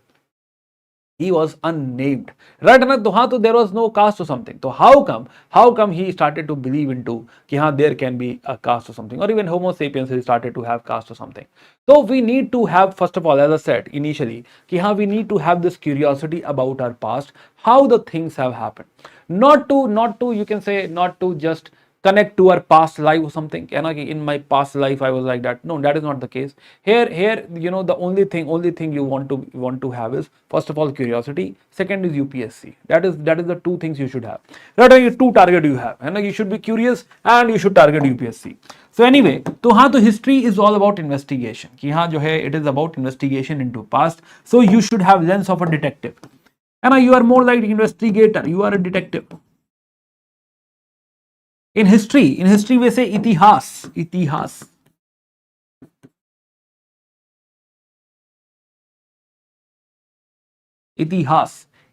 means ऐसे हुआ, इतिहास ऐसे घटा, right? So history in Hindi connotation, it is more like how the events have happened. Yes, it is more like enumerating. It is more like simply listing down then this happened, then this happened, then this happened, something like that. But in you can say in English version or European version, history is more about investigation. We follow mix of it. It's not like we are in history in Indian history we are more about listing down only. So it is more about investigating into the past events, how the things have happened in all the dimensions, be it social, political, science and tech, be it economy, be it you can say political, whatever. In all the dimensions, how the things have started. Yes, it is inquiry. Yes, inquiry, investigation. Correct. Now, how do we inquire? Right? How do we get to know about history and all? So, for history, if we talk about the source of history,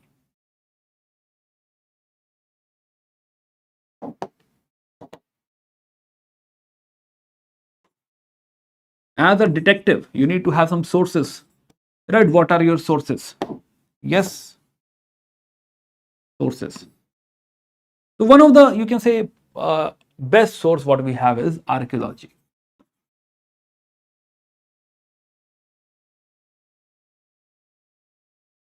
Archaeology is your excavation, है ना? पुरातत्व विभाग आपने सुना होगा, right ना, कि excavation या तो archaeology.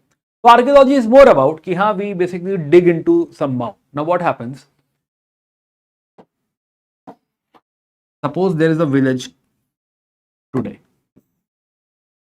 right ना, कि there is some village today. Now what will happen कि maybe because of some reasons, maybe they migrated for some better job, better life, better food, whatever, they migrated, they had gone. And gradually what will happen, maybe there is some flood or something, and gradually it will be covered by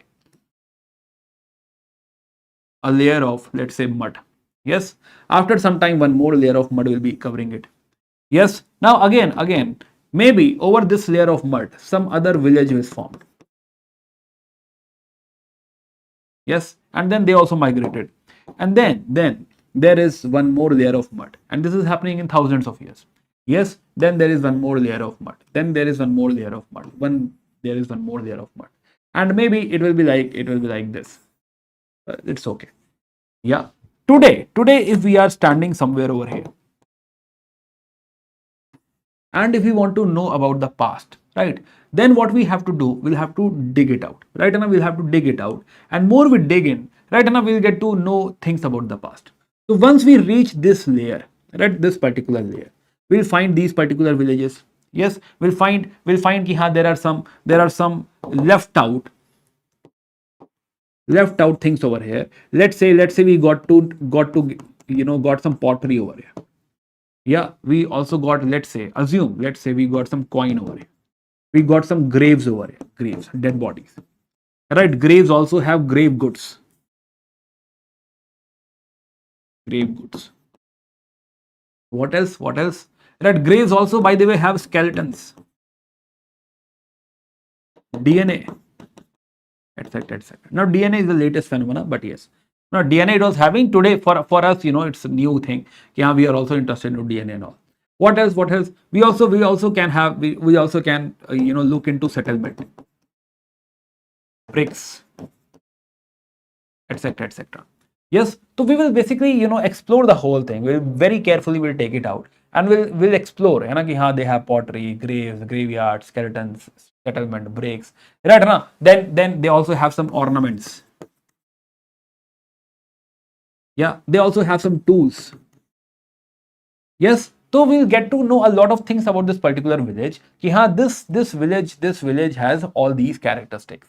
Now, when we go further, right? When we dig further, we'll reach this particular area, this particular layer, and when we excavate this particular layer, again we will get to know all these things.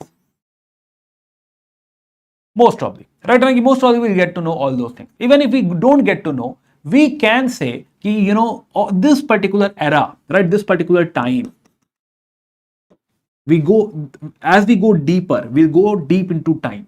So let's say this particular village was let's say 2000, let's say 3000 years old. And this particular village, now we know, it was later formed. So it is, let's say, 2000 years ago. Now we can compare, right? Now we can compare ki 3000 years ago, our pottery was not having any color or something. We was not having any design. But 2000 years ago, after 1000 years, our pottery is much more developed. Right? Even initially in this village, there was no iron. In this village, there was iron. In this village, ornaments were not made of metal. It was basically made of stone and all. But in this village, ornaments what we have is basically made of metal or seashells and all, well decorated, colored and all, well designed, well developed. Right? The type of stone also we are having is somewhere coming from very, very far away. So then we can compare. कि हाँ, chronologically 3000 years ago, these are the things we have. Then 2000 years ago, these are the things we have, and then we can compare. This is how we have evolved. The more knowledge we have, the more understanding of the history we have. But whatever data we have till today, accordingly we have developed our history. Accordingly we have laid out कि हाँ, this is how things have happened. So one of the most important source of history has been archaeology. Yes, now archaeology is being supported by now it is being supported by genetic study. We are starting to study DNA and all. If it is later phenomena, recent phenomena,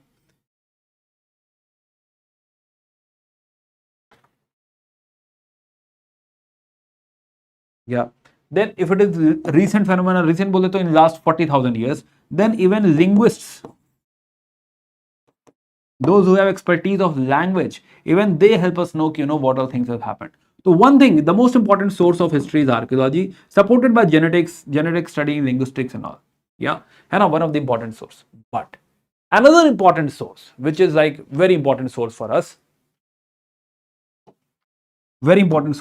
is literary sources. Right, literature, it is written, right? It is the best source we can have. Right? Why? Because it is already written. It is easy to read. We can read. We can get to know. Ki haan, from the writing also we can derive a lot of things. We get to know a lot of things. This literature can be some religious literature, like UPSC favorite Rig Veda. This can be some secular literature, nothing to do with the religion. Yes. So both the type of literatures will give us some information about the era in which that particular book was written. Why? Because when we write something, right, even if it is not about history, they are not writing in Rigved about history. Rigved is not about history. Or if there is some secular literature, for example, Kalidas writing, है ना, there is some play being written, right, ना कि हाँ जो है, let's say there is a play Charu Datta. So even the secular literature, it matters to us कि in what premise, in what context, कि what type of characters they are talking about, in what language they are discussing, what type of clothes they are discussing, right? You know, what type of you can say economy they are discussing. In let's say in secular literature, are they talking about some market? Market is having what, right? And the story somebody has gone to market and brought one anklet of gold. Now we got to know, okay, they know about gold, right? ना तो yes, तो हाँ, तो literature is you can say important. Yes, literature is important. Yeah, and one of the very important sources, literature. Other than that, we also have numismatics. Acha, one more important source. Numismatics is basically coin, study of coin. Now you need to think, can coins, tell us something? Is it possible that we can get to know something about coin? Okay, think about this. Let's say there is a kingdom, there is a king who has a coin of, let's say, copper, and there is another kingdom who has a coin made of gold. Yeah, can we have some assumptions about kingdom 1, kingdom A, and kingdom B? Can we have some assumptions? Yes, there are limitations of each source, of course. Right? It's not like these sources are like sacrosanct and they cannot be challenged or something. There are limitations. And as a historian, as a history student, we also need to know the limitations. But right now we are not worried about limitations that much. Now right now we are basically admiring them as a source of history. Yes. Yes. Can we have some assumptions about the kingdom A and kingdom B? What? Can we say that B is richer than A? B has the knowledge of gold, and not only knowledge, they are using it for transaction. Gold is being used for transaction. Yes. So can we have this assumption that B is better economy or more rich or richer than A? Yes. Again, let's say there is one more kingdom, C. Yeah. C also has copper coins. Yes. But in C copper coin, let's say in A copper coin, what we have? We have some random punch marks. है ना कि यहाँ punch marks, right? Ta ta ta ta ta ऐसा करके, right? ना कि punch mark. There is some, they have heated it and they punched it. है ना कि this is our symbol. Right? ना कि यहाँ this is not a mohar, C symbol. They made a symbol. But in C there is a proper design. C has the photo of the king. C has some photo of the god.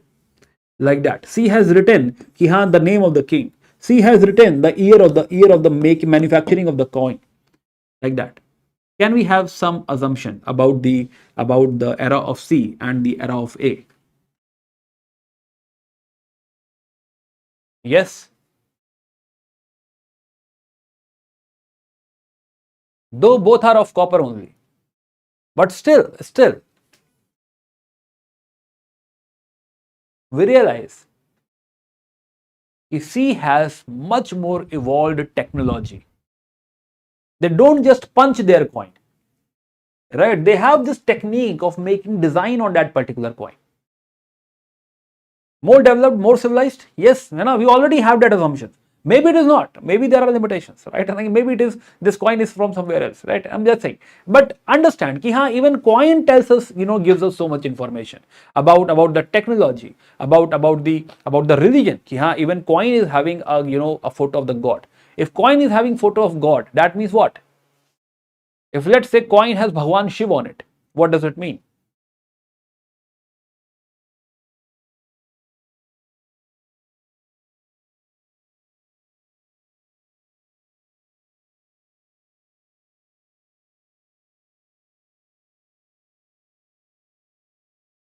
Or Bhagwan Buddha on it, what does it mean?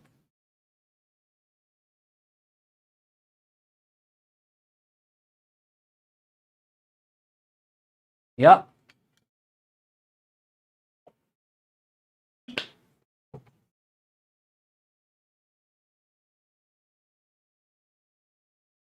So it is not only about economy, it can also give you some information about society. What if coin has the name of a woman? What does it mean?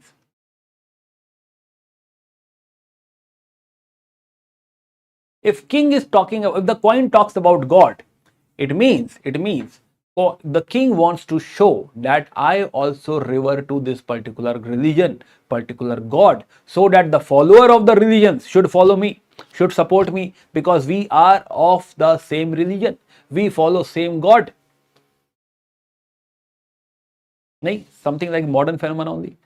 Right ना? तो again the thing is कि हाँ, it is not like कि हाँ, the life in ancient India was totally different from the life in modern India. Right ना? The concepts are almost same only. Yes, है ना कि हाँ, the concept of religion is also same only. So if there is a name of the queen, maybe, just maybe, it's a matriarchal society. Maybe there is a queen, not a king. Maybe.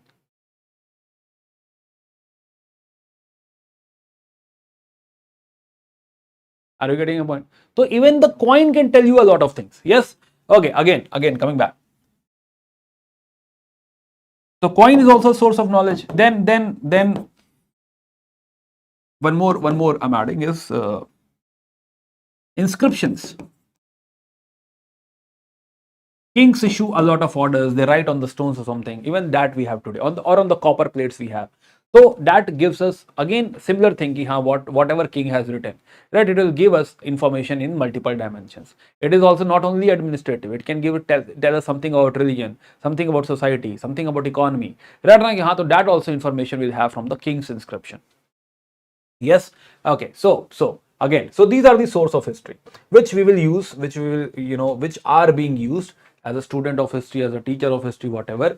Right? Basically these sources are important for us. Now they have limitation. Yes, of course, every you can say source have limitation. It is not like it can tell you all the information in totality. It cannot be questioned. No, that is not the case. And of course, a lot of things can be questioned, but then it has to be, you can say, corresponded, right? It has to be checked.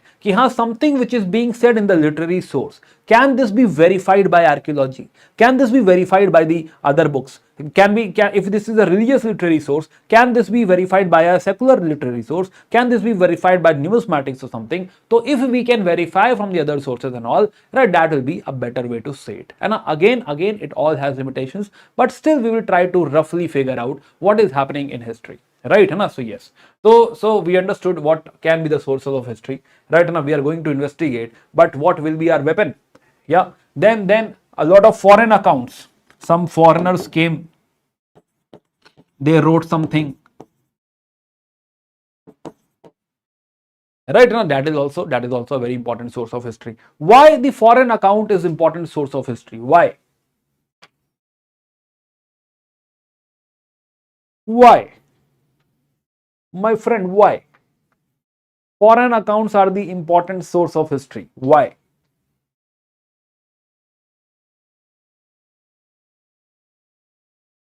Suppose, let's say, some Chinese traveler came to India. Let it be Fai Yan, right? No, Zunzang, somebody came and he explored a lot of things and wrote a book, wrote his diary, and now that diary is important for us. Why?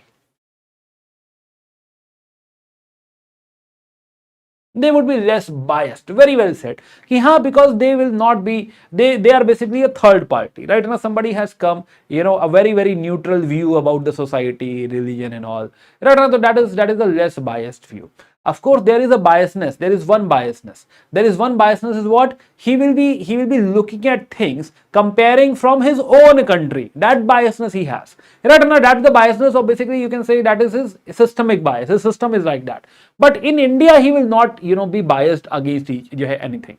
Right? In India, his point of view will be, will be neutral for everyone, and he will give basically a good commentary about the society, economy, and the political condition of India. So that way is it important for us. But here also we have limitation. He will be biased, or basically his eyes will have lens of whatever he has studied or seen in his own country. Right? So that way he is important for us. But we must also understand that there is some, you can say, a different type of bias in his view. Okay, so we understood what is history. We understood what can be the sources of history. Right, Anna, but there is one more question. One more, to archaeology and all, this is something we have seen. Acha, again, one more thing. Yeah. These skeletons, right? Now, these skeletons, this you have studied in class 7th, 8th somewhere. Here we can do, for any fossil or something, we can do carbon dating to figure out the age. And this technical part, I'm not telling you C6, C7 and all. Right? So yes. So there is carbon dating. Right? Either you say C14 or C12 or say C6, C7, whatever. So C14. So C14 carbon is being used up to 70,000 years. You can figure it out. 70,000 huge. Right? So normal last 3,000, 4,000 years can be figured out via carbon dating. If you want to go further, right? Let's say billion years ago, then potassium argon dating. For the longer duration, you have potassium argon dating. Yes, anyway, now there is one more question. What is, sir, prehistory? So history we got to know, but somewhere we have seen that there is a topic called prehistory. What is prehistory? The question is, what is prehistory?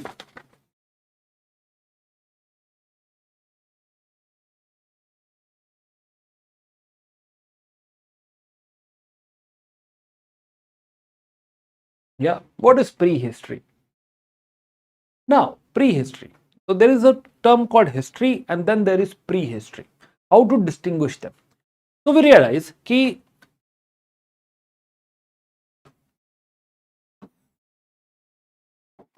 history is the point. History starts from the point where we have literary sources.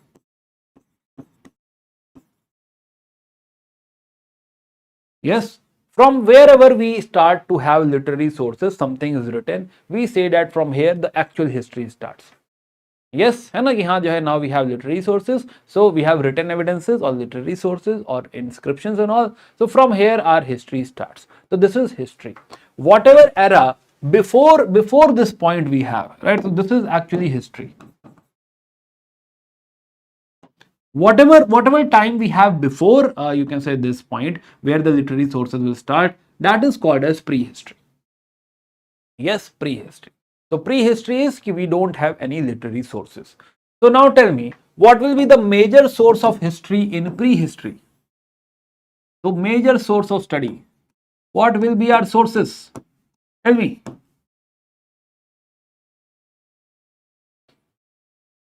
Yeah.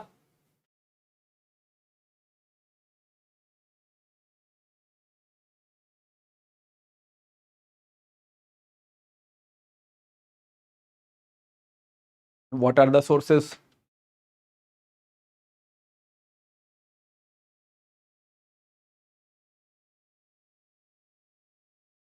Archaeology. Very good. Right, it will be dependent upon archaeology. So archaeology is the major source, most important source. But now we also have supporting genetic studies. Right, and then we also have geologists helping us with respect to rocks and all we were using. Linguists, language and all. It is not like if you don't have writing, you don't have language. Language तो we'll be having, no. And for a very long time, for lots almost at least from 40,000 years ago, and we started to have language. So those linguists can also help us. Yes, to language study or genetic study or geology study, and plus archaeology. All these things basically help us understand. And so archaeology also have cave paintings and all. Yes, paintings and all included. Now, of course, all these things will help here as well. It is not like we'll forget them. Right, they will be helpful here as well. But here we have more sources, literary sources, numismatics, etc., etc. Now, one more thing. So this literary, in general, I can say, writing actually started somewhere around 600 to 500 BCE. Yes, 600 to 500 BCE. Yeah, but literary sources, Rig Veda, which we have the oldest book in the world. Right, is Rig Veda. So the oldest book in the world, Rig Veda, somewhere was written around 1500 BCE. 1500 BC. So from 1500 BC, again, let me define again. Yeah, so from 1500 BC, Rig Veda was being composed. It was not written, it was in oral form. So in oral format, from 1500 BC, we have literary sources. So it does not matter when it was written, right? Na ki, हाँ, it is okay if it was written later, but this gives us information of 1500 BC. So we can say ki, literary sources we have is from the 1500 BC, though the actual writing began somewhere around 600 to 500 BC. Now the point is, ki, sir, there is one more thing: Indus Valley civilization. Indus Valley civilization. We will study all this, and do not worry about this. Right now, we are just trying to figure out what is prehistory and history. Okay, so Indus Valley civilization. What is Indus Valley civilization? Is Indus Valley civilization history or prehistory? Question. Now, the Indus Valley civilization has writing. They have script. So ideally, they should come into history part. But the problem is, कि हाँ, this writing is undeciphered. We are not able to read this. The purpose was reading. The purpose was not ki, haan, whether it is written or not or something. The purpose is, are we able to read it? No. So technically it should be in the prehistory. So now we have a new term for this. This is basically called as proto-history. It is neither history nor prehistory. It is proto-history. There is writing, but we are not able to decipher. Once we will figure it out, once we will decipher this writing of Indus Valley civilization, this will move to history part. Yes, now what is Indus Valley civilization? What is Rig Veda? And this is something we'll study later. But I just wanted to establish prehistory and history. Right, and I hope you got this point. Yeah, got it? Everyone? Yeah.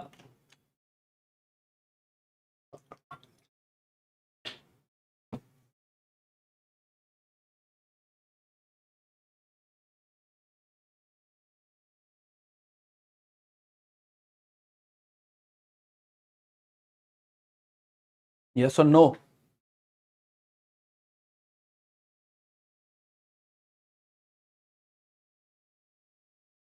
So our first focus is going to be prehistory, of course. We'll study prehistory. Then we'll study IVC. Then we'll study Rig Vedic age and all.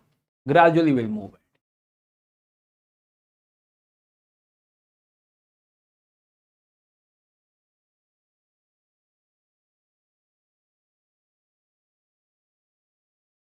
Yes, yes, yes.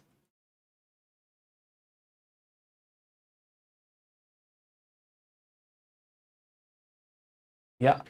Now, one thing, right? Pardon me for this. I understand you know, but let me, as a teacher, let me do it once. What is BC and AD? Right? Okay, yeah, very basic discussion. But if there is someone who does not know this, so in the timeline, we need to have a starting point. Ki, हाँ, from here, for example, in your life also, you have years like ki, some starting point you have. Right? For example, starting point is if I say ki, when did you get mature? Right na ki, हाँ, from where you think you got mature. That is your starting point. Ki, हाँ, this is my starting point. Maybe in class 10th, after the examination of class 10th or something, I think I got mature. Right now, or maybe after class 12th, or maybe it is still yet to come. Right, whatever case, right now, whatever the case is. Ki, let's say that point is right. That point is what? That point is the one where you got mature, you got the understanding of life, you got to know what is the worth of your life and in what direction you have to go. Maybe you got that point. So that point, that year is somewhere where you can say you have a different type of life. Now you have a aim, you have a goal or something. Yes. So that point, to say that point is something from where you can say, from there 2 years have passed, from there 5 years have passed, right? From there 7 years have passed, something like that. So there has to be, some starting point. So in history also we have a starting point from where we can say it all started. Not right, it all started. It is like where we have, from where we can count, right? This is only for counting purpose. Ki, haan, for the counting purpose we have to some starting point. Ki, this is the starting point.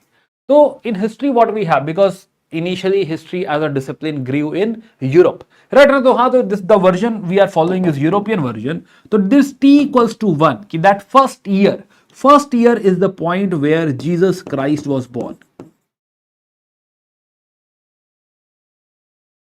Birth of Jesus. So in the very first year, it is actually birth of Jesus. Here t equals to 1. Right, first year. Now, this from this first year, onwards, we can say ki ha, after let's say 100 years, so we'll say 100 AD. Yeah, after 100 years or more have passed, we'll say 200 AD. Now, what is AD? AD means Anno Domini.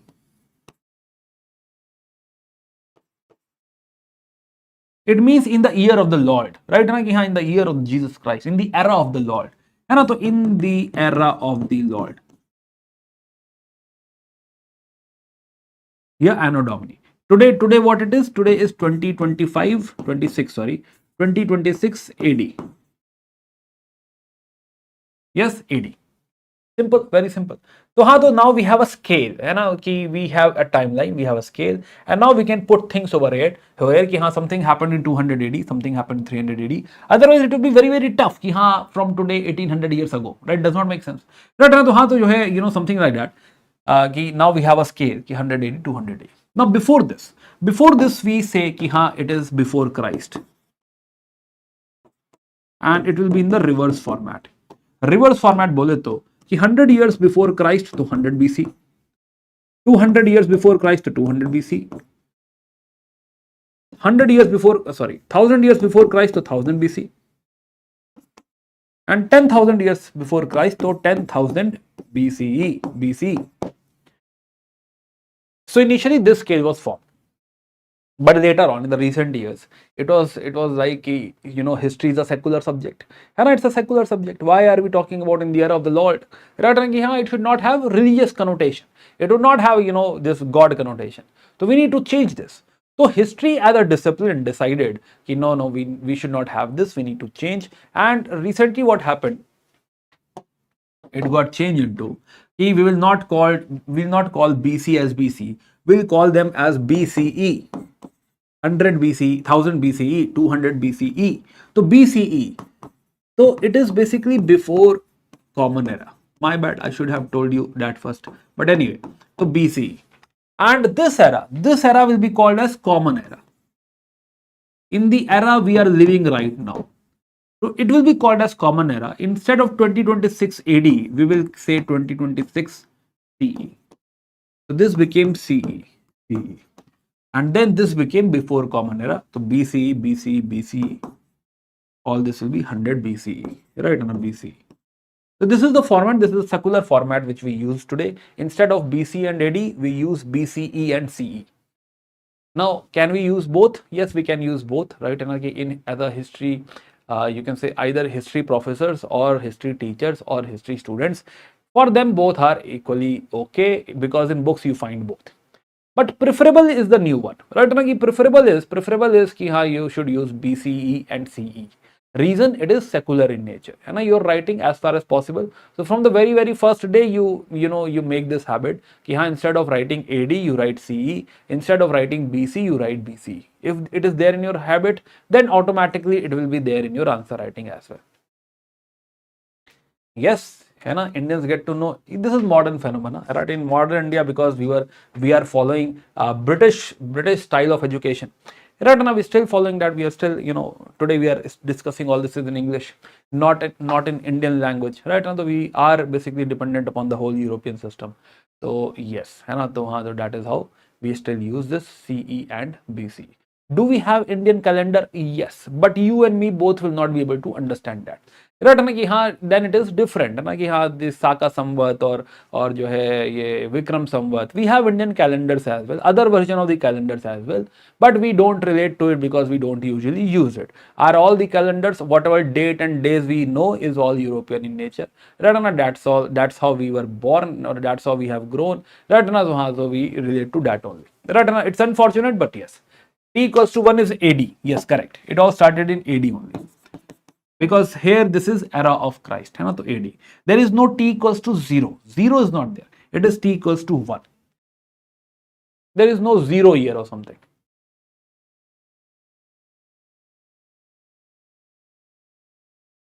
Saka calendar, when we will create it, we'll talk about it. है ना, तो we'll have to wait for some chapters. It will come. Vikram calendar, Vikram Samvat and Saka Samvat, both will come. Right, but not today. Yeah. Okay. Are we all aligned till this part?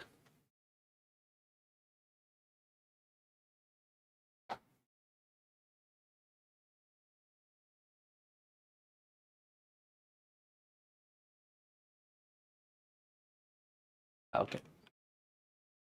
So now, so when the modern way of studying history,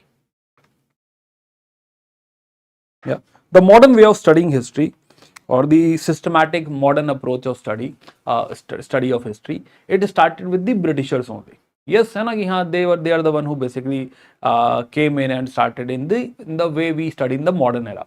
Yes. So now, the one of the first person which we had was William Jones. Now, this is not something today you have to worry about. Right now, just know this. है ना कि हाँ, it was basically William Jones in 1784 who started. है ना, you can, if you want, you can put this on timeline. Somewhere in 1784, again 84 is not important, 80s, William Jones came in. He was a Supreme Court judge,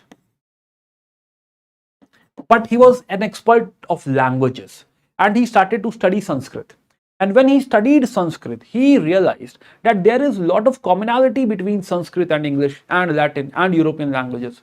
And when we got to, when he got to know this, he was interested. He was more interested. How this happened. He started to compare languages.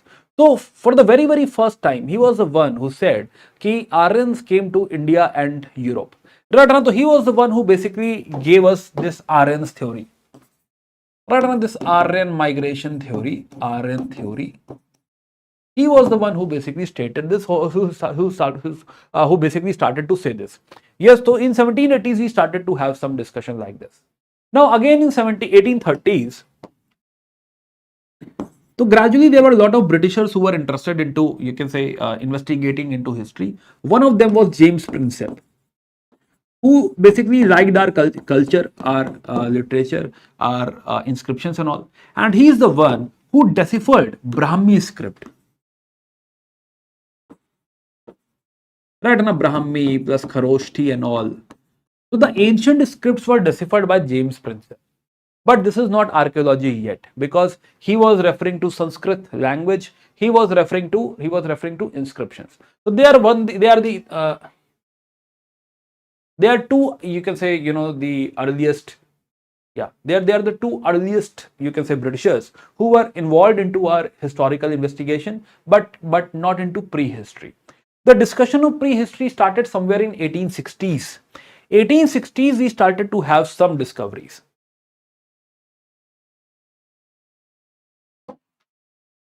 So 1860s, one of the earliest person we have is Robert Bruce Foote.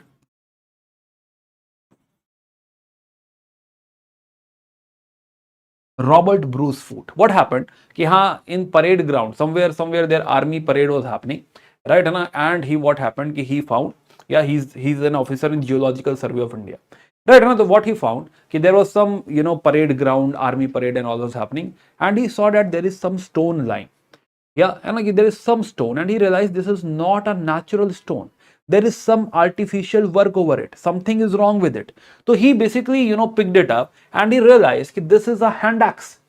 Yes, and somebody long time ago, and somewhere somebody has created this hand axe. Yeah, so this is Pallavaram. The location is Pallavaram. So in 1863, for the very, very first time, we have this our first hand axe, which is Pallavaram hand axe. So he was the one who found out the very, very first stone, Pallavaram hand axe. Location, name of the place is Pallavaram, and hand axe.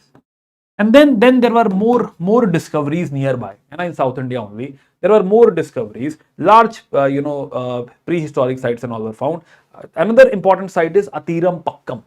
So all this is happening in Tamil Nadu. So this all started with Tamil Nadu. So in Tamil Nadu we have Pallavaram. In Tamil Nadu, we have Athiram Pakkam. So this all started with Tamil Nadu. And then one of the important person who became prominent in 1860s was Alexander Cunningham.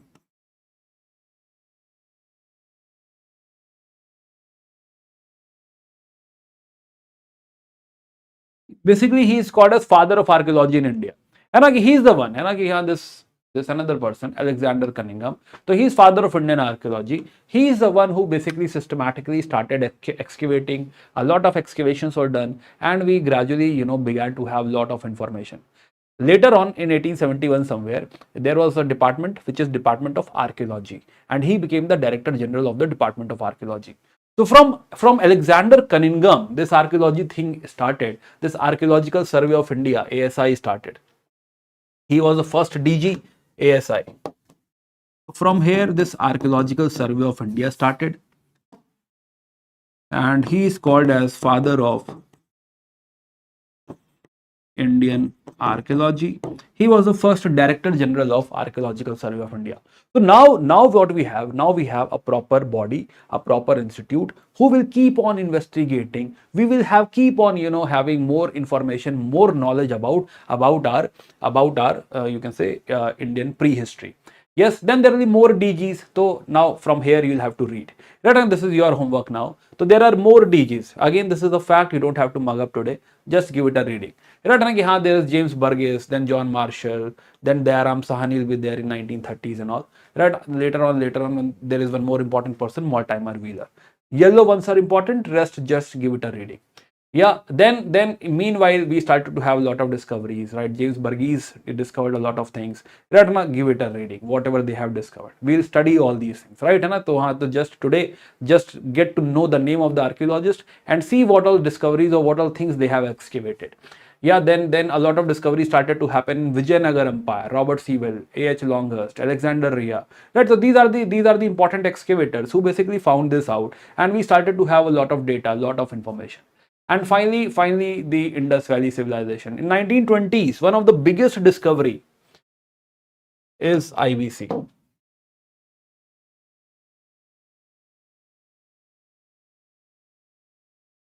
Indus Valley civilization.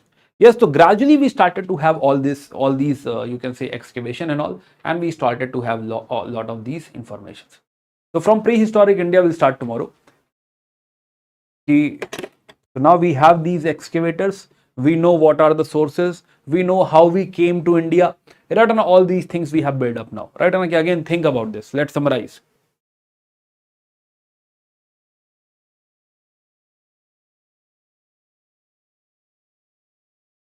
Yeah. So one discussion we had was about how actually the human came into being and how basically this Homo erectus started to migrate, and then Homo sapiens and Homo sapiens sapiens are the last phenomena. Another thing what we learned was, yeah, another this timeline we have seen Homo erectus was the main person. Yes, and then what we have discussed was, yeah, some basic things. What is history? The sources of history was one of the important discussion. Then what is prehistory and history? We have distinguished, right, on a prehistory and history. And then we were BCAD is basic. And then we were talking about how gradually we got into systematic investigation of India past, and where it started with William Jones, and then the most important person is your Alexander Cunningham, the father of Indian archaeology. Yes, so we'll keep it till here today. Ratana, I guess we have another class. Please continue. Another thing is, since there is a lot of narration and we have to basically establish new things, lot of new things. Especially history is bit bulky to see, right? Na ki as a as per perception is ki history is bulky. Bulky is actually the thing is ki there are a lot of stories and a lot of informations and all, and it takes some time to establish. So usually the time duration of the class will be 2 to 2.5 hours, around 2.5 hours only. Yes, hai na? So something like that. What is IVC? IVC is Indus Valley Civilization. We'll study that in detail. And today, just note it down as IVC. Indus Valley Civilization, Harappan Civilization. Somewhere you must have heard about it. Mohenjo-daro, right? And a movie you must have seen. Mohenjo-daro. Yeah. So now I take doubts. Those who want to drop off can drop off. Yeah. Done for today. So if you have any doubts, along with my notes, UPSC wala is enough. My notes are enough, but if you add UPSC wala, it's much better. Great, you can do it. Sumit. Okay. Again, I think there are few batches merged. Few will be having science and tech class as well. 2.0, Pinnacle 2.0 2028. I think this is the only class you have today. After some time, there will be another class coming up, right? And then after some time, you will be having two classes. Is carbon dating similar to postmortem? No. Carbon dating is only about aging. कि हाँ, कि how much, when it was alive, right? Basically finds out, at what point it got dead, right? That is something carbon dating figures out. Yes. Yeah. Done. Okay. Clear. No doubts. Okay. Great. So let's meet again tomorrow. Again, I don't think today we have studied a lot of things. So to have doubts. Tomorrow, I'm assuming there will be doubts. Yes, and there will be few things coming up, Palthi age and all. There will be more facts tomorrow, and maybe tomorrow we'll have doubts. Yes, so let's meet again tomorrow. We'll continue from here. Meanwhile, please do revise. And still, though we have not studied much, but still, whatever we have studied, please do revise.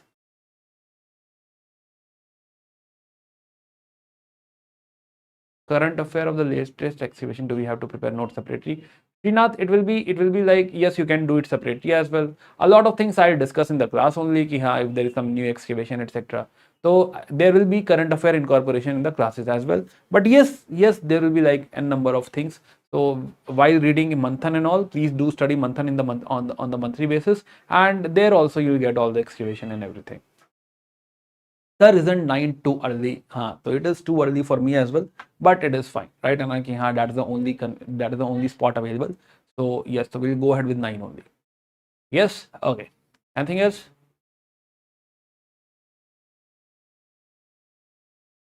You said Homo sapiens migrated from parts of Africa, and also Homo sapiens sapiens also emerged from Africa. Correct. Yes, that is right. As per the recent understanding, the Homo sapiens sapiens, they are also from the Africa only, actually South Africa. They started to migrate from South Africa. 9 a.m. every day, yes. Till we have another spot, we can shift to some other time or something. We will continue with 9. Right now, for at least for next 2 weeks, it is not going to be changed. Yes. Okay, guys. See you again tomorrow. Bye bye. Take care. Good day.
Hello.